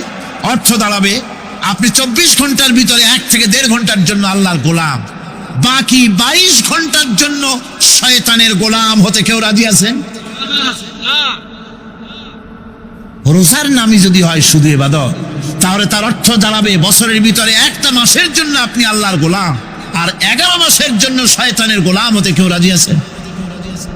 তাহলে বিষয়টা কি? বিষয়টা হচ্ছে নামাজ, রোজা, হজ, যাকাতি শুধুমাত্র ইবাদত নয়, আনুষ্ঠানিক ইবাদত তো বটেই, কম্পালসারি ইবাদত তো বটেই, কিন্তু শুধুমাত্র নামাজ, রোজা, হজ, যাকাত ইবাদত শুধুমাত্র নয়, এগুলি হচ্ছে ইবাদতের পার্ট, ইবাদতের অংশ। বরং জীবনের সব ক্ষেত্রে আল্লাহর হুকুমকে মানার নামই হচ্ছে, ভাই আমার, একদিকে নামাজ রোজা করছি, অন্যদিকে আল্লাহর আইনের প্রতিটি ধারাকে লঙ্ঘন করে চলছে, মিথ্যা ওয়াদা করে, মিথ্যা কথা বলে, সুদ খায়, ঘুষ খায়, জেনা করে, এরপরে অন্যের হক নষ্ট করে, প্রতিবেশীর হক নষ্ট করে, হারাম মাল খায়, হকদারের হক নষ্ট করে, প্রতিবেশীর হক নষ্ট করে, জিন্দা মুর্দা মানুষকে নিজের জন্য শক্তিধর বলে মনে করে, এক টুকরা রুটির জন্য অথবা 1 ফোঁটা 1 ঘটি পানির জন্য কাফেরের কাছে হাত পেতে দাঁড়ায় থাকে। এই যদি অবস্থা হয়, এটাই যদি হয় ঈমান, আর এটার নামই যদি ইবাদত হয়, তাহলে এই পৃথিবীর মুসলমানের আজ লাঞ্ছিত কেন? আল্লাহর ওয়াদা কি মিথ্যা? নাউযুবিল্লাহি মিন যালিক। আমাদের ইবাদত যদি ঠিক হয়, যদি সত্যিকারের ইবাদত যদি আমরা করে থাকি, তাহলে ক্ষমতায় ইমানদারেরা নাই কেন? বিশ্বজুড়ে মুসলমানেরা লাঞ্ছিত কেন? তাহলে বুঝতে হবে ইবাদতের মধ্যে বিরাট গরমিল করে ফেলেছি, ঠিক কিনা? লক্ষ্য করুন, যেই লোকটা হজ করতেছে, উমরা করতেছে, নামাজ পড়তেছে, মসজিদ মাদ্রাসায় চাঁদা দিতেছে, ওই লোকটি আবার ব্যাংকের থেকে সুদের টাকা নিয়ে ব্যবসা চালাইতেছে। ব্যবসা ঠিক রাখার জন্য, ইনকাম ট্যাক্স ফাঁকি দেওয়ার জন্য ব্যবসায়ীরা 2 ধরনের 3 ধরনের খাতা মেনটেন করছে। কথা ঠিক কিনা? মিথ্যা কথা বলছে, ঘুষ দিতেছে, বেশি করে বিদ্যুতের বিল যাতে না আসে সেজন্য যারা বিদ্যুৎ লাইনে আছে তাদেরকে পয়সা দিয়ে ম্যানেজ করতেছে, ঠিক কিনা? আমি পার্লামেন্টে বলেছি বিদ্যুৎ বাইরের থেকে আনতে হবে না, ঘুরে ঘুরে আবার বিদ্যুতের কথা আসলো। বিদ্যুৎ আনা লাগবে না, কারণ আমার দেশের চাহিদা হচ্ছে 2500 মেগাওয়াট, সেখানে 1800 মেগাওয়াট আমাদের আছে। আরেকদিকে 4টা বিদ্যুৎ প্রকল্প বন্ধ হয়ে আছে। ওই 4টি বন্ধ হওয়া প্রকল্প যদি চালু করা যায়, তাহলে 2900 মেগাওয়াট বিদ্যুৎ উৎপাদিত হতে পারে বলে বিশেষজ্ঞরা বলেছেন। তাহলে আমাদের উদ্বৃত্ত 400 মেগাওয়াট থেকে যাবে। এইটা কি বাইরের থেকে আনার কোনো দরকার নাই। বিদ্যুতের অপচয় বন্ধ করুন, বিদ্যুতের চুরি বন্ধ করেন। মিল কল কারখানা যাদের আছে, লক্ষ লক্ষ টাকা বিদ্যুৎ বিল হয়, কিন্তু লাইনম্যানদের সঙ্গে ম্যানেজ করে গভর্নমেন্টকে ফাঁকি দেওয়া হচ্ছে, ঠিক কিনা? তোমার নামাজের দাম কি? তোমার হজের 4 পয়সা দাম নাই। তুমি রাষ্ট্রকে ফাঁকি দিয়েছ, তুমি জনগণকে ফাঁকি দিয়েছ, তুমি দেশের শত্রু। টেলিফোনের বিল 1000 টাকা, লাখ টাকার বেশি বিল হয়, লাইনম্যানের সঙ্গে ম্যানেজ করে 500, 700, 2000 টাকা দিয়ে সারিয়ে দেয়, ঠিক কিনা? এরা জাতির শত্রু, দেশের শত্রু। এদেরকে ফায়ারিং স্কোয়াডে নিয়ে ক্রাশ ফায়ার করে উড়ায় দেওয়া উচিত। এরা দেশের দুশ্মন। আজ সিস্টেম লসের নাম দিয়া বিদ্যুৎ চুরির আরেক ব্যবস্থা করা হয়েছে। সিস্টেম লস করে ওনারা নিজেরা, আর এর ভোগান্তি জনগণকে করতে হয়। কসাইয়ের মতো ছুরি দিয়া জবাও করে জনগণের কাছ থেকে সিস্টেম লসের চার্জ আদায় করা হয়। আমি পার্লামেন্টে বলেছি, মাননীয় স্পিকার, সিস্টেম লস এই নামটা উঠায় দেন, এই প্রথা বন্ধ করে দিন। বিদ্যুৎ ধার করা লাগবে না, আল্লাহ আমাদের দেশে যথেষ্ট দিছে, কোনো জিনিসের অভাব নাই। এখানে গ্যাস আছে, তেল আছে, বিদ্যুৎ আছে, পাট আছে, চা আছে, নাই কি? অন্তত 8.5 কোটি টাকার কাগজ গুদামের মধ্যে বন্দী হয়ে আছে। ভারতকে ক্ষতি করার জন্য সে দেশ থেকে কাগজ এনে খবরের কাগজ ছাপানো হচ্ছে, আর 8.5 কোটি টাকার কাগজ নষ্ট হয়ে যাচ্ছে আমার দেশের কাগজ। সুতরাং বলতেছিলাম একথাই বলতেছিলাম যে ঈমান আল্লাহর গোলাম হতে হলে ভুল করে বসেছি ইবাদতের অর্থ করতে, শুধু নামাজ রোজা হজ যাকাত মাজারে কিছু চান্দা দেওয়া, আগরবাতি মোমবাতি চাদর একটা দিয়া পীর সাহেবরে 10,000 টাকা চান্দা দিয়া মুছে তেল মাইখা দাঁত বাইর করে হাসে। বেহেশতে তো গেছি, আর দেরি কত? বেহেশত তুমি যাবা, এত সহজ? দেশকে ফাঁকি দিছ, দেশকে ফাঁকি দিয়েছ, জনগণকে ফাঁকি দিয়েছ, নিজের মেয়েকে ফাঁকি দিয়েছে। বিবাহের সময় টাকা পয়সা দিয়া বিবাহ টিবাহ করায় দিল। ব্যবসা, ধানি সম্পত্তি, বাড়ির সম্পত্তি সব ছেলেদেরকে দিয়ে দিল, মেয়েটারে ফাঁকি দিয়ে দিল। দেয় না এরকম? ফুপুকে ফাঁকি দিল, বোনকে ফাঁকি দিল। এরপরে মোনাজাত করে সবে বরাতে, আল্লাহ আমারে বেহেশত দিও। ফেরেশতারা কয়, মর তুই আগে, বেহেশত তোরে কেমনে দেয় ভালো করে দেখাই দেব। বেটা তুই যাবি বেহেশতে? এত সোজা? ওটা মামুগড়ির বারান্দা নাকি? এত সহজ নয়। সুতরাং সাধারণ মানুষ মারাত্মক ভুল করেছে এখানে। নামাজ রোজা হজ যাকাত ইবাদত, আর কিছু কি ইবাদত মনে করে নাই? আপনার চাকরি আপনার ইবাদত, চাকরিতে ফাঁকি দেওয়া যাবে না। আপনি সুস্থ মানুষ, মেডিকেল লিভ নিয়ে ওয়াজ মাহফিল অথবা কোনো ইজতেমায় যাওয়া যাবে না, কোনো চেল্লা দিতে যাওয়া যাবে না। মেডিকেল লিভ নিয়ে আপনি সুস্থ মানুষ, কেন আপনি মেডিকেল লিভ নিচ্ছেন? আপনি ফাঁকি দিতে পারবেন না। সরকারি চাকরি করেন, মিল কল কারখানায় চাকরি করেন, ফরজ নামাজ পড়েছেন ভালো কথা, সুন্নত পড়েছেন ভালো কথা, নফল পড়বেন না। জোহরের নফল পড়া বাদ দিন। যদি আপনি চাকরিজীবী হন, চাকরি করেন, ওটাই ইবাদত। এর নাম ইসলাম, এর নাম ইসলাম। গভর্নমেন্ট যে বেতন দেয় সেই বেতনের উপরে সন্তুষ্ট থাকুন, ঘুষ খাইয়েন না। যদি বেশি বেতন লাগে গভর্নমেন্টের কাছে দাবি জানান যে আমাদের বেতন বাড়ায় দাও। ঘুষ খাবেন কেন? হারাম। জোরে কোন এটা কি? এই ঘুষের টাকা মাজারে দিয়া, পীরেরে দিয়া আল্লাহরে খুশি করবেন, এত সহজ না, এত সহজ না।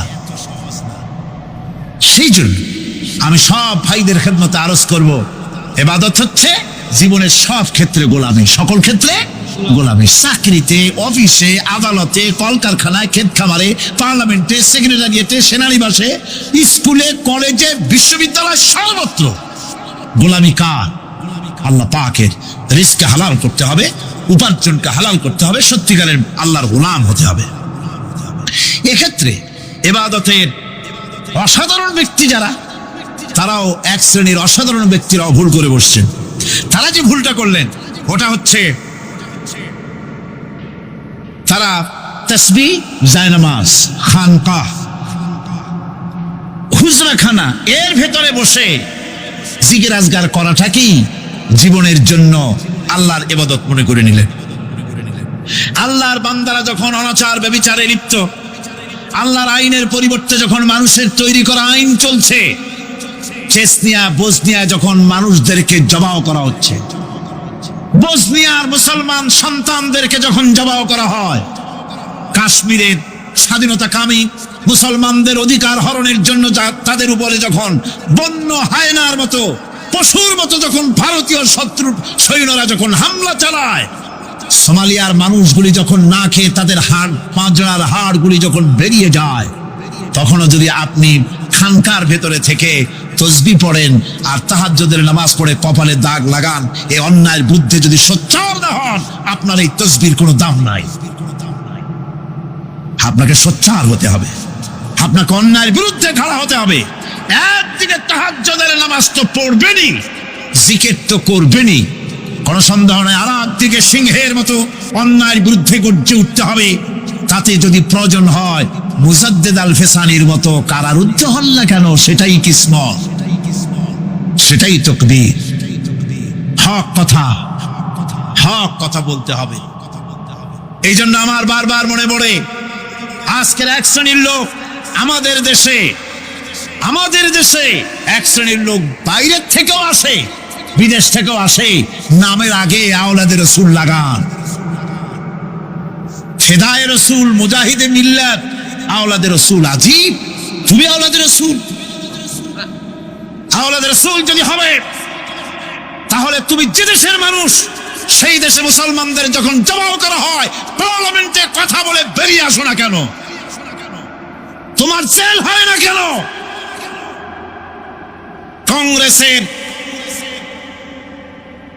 সেন্ট্রাল বডির সদস্য হয়ে আওলাদ রসুল লাগাইয়া বাংলাদেশের রাজনীতিতে নাক গলাতে দেওয়া হবে না। এরা কংগ্রেসের পা চাটা গোলাম। এদেরকে চিনতে হবে, যারা আমার দেশে এসে মুসলমানদের মধ্যে বিভেদ সৃষ্টি করতে চায়।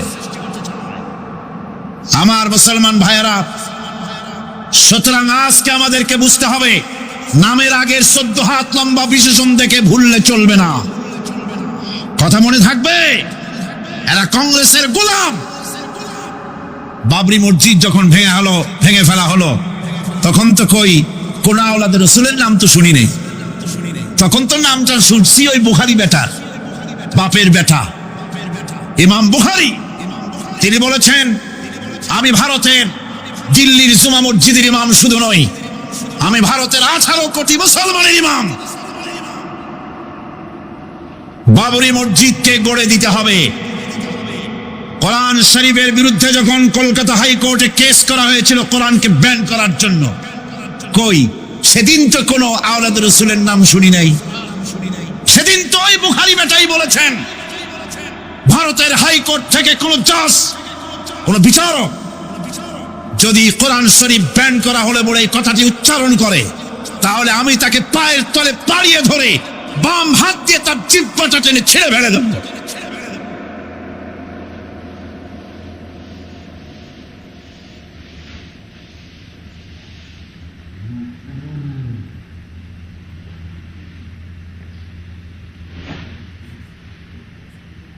বন্ধুগণ, সুতরাং আমাদেরকে বুঝতে হবে, বসুন, বেয়াদবি করবেন না, বসেন। আমাদেরকে বুঝতে হবে, খানকায় শুধু জিকির আজগার করলেই চলবে না। হযরতে শাহজালাল রহমতুল্লাহ আলাইহি এক হাতে ছিল তরবারি, আর এক হাতে ছিল কোরআন। লড়াই করেছেন হযরতে শাহ মখদুম, হযরতে খান জাহান আলী, হযরতে খাজা মুঈনুদ্দিন চিশতি আজমেরি রহমতুল্লাহ আলাইহি, হযরতে মুজাদ্দিদ আল ভিসানি রহমতুল্লাহ আলাইহি। মুরিদের বাড়ি জম্মের খাওয়া খাইয়া পেটটা কুমিরের মতো বড় করে নাই। জেল খেটেছে হক কথা বলতে গিয়ে। বাপের বেটা হও, নিজের দেশে কথা কও। বাংলাদেশে এসে তারপরে জনগণের টাকা লুটপাট করার কাউকে অধিকার দেওয়া হবে না। আমার বন্ধুগণ, আল্লাহর ওলি যারা, তারা এভাবে করে জনগণের খেদমত করেছেন, কথা বলেছেন। সুতরাং শুধু জিকির আজগার করলেই হবে না, হক কথা বলতে হবে স্পষ্ট করে। এটাই হলো ইবাদতের হক আদায় হবে যদি সত্যিকারের হক কথা বলা যায়। অসাধারণ ব্যক্তিরা ময়দানে কথা বলবেন, হক কথা বলবেন, অন্যায়ের বিরুদ্ধে সোচ্চার হবেন। আর সাধারণ জনগণ কথা ও কাজের মিল করবেন, নামাজ রোজা হজ যাকাত করবেন যার কথা মতো, রাজনীতি অর্থনীতি সমাজনীতি করবে সেই আল্লাহর কথা মতো। তাহলেই সত্যিকারের মুসলমান হওয়া যাবে। কথা বুঝে আসছে কিনা ভাই? কথা বুঝে আসছে কিনা? একটু জোরে সোরে জিকির করেন, লা ইলাহা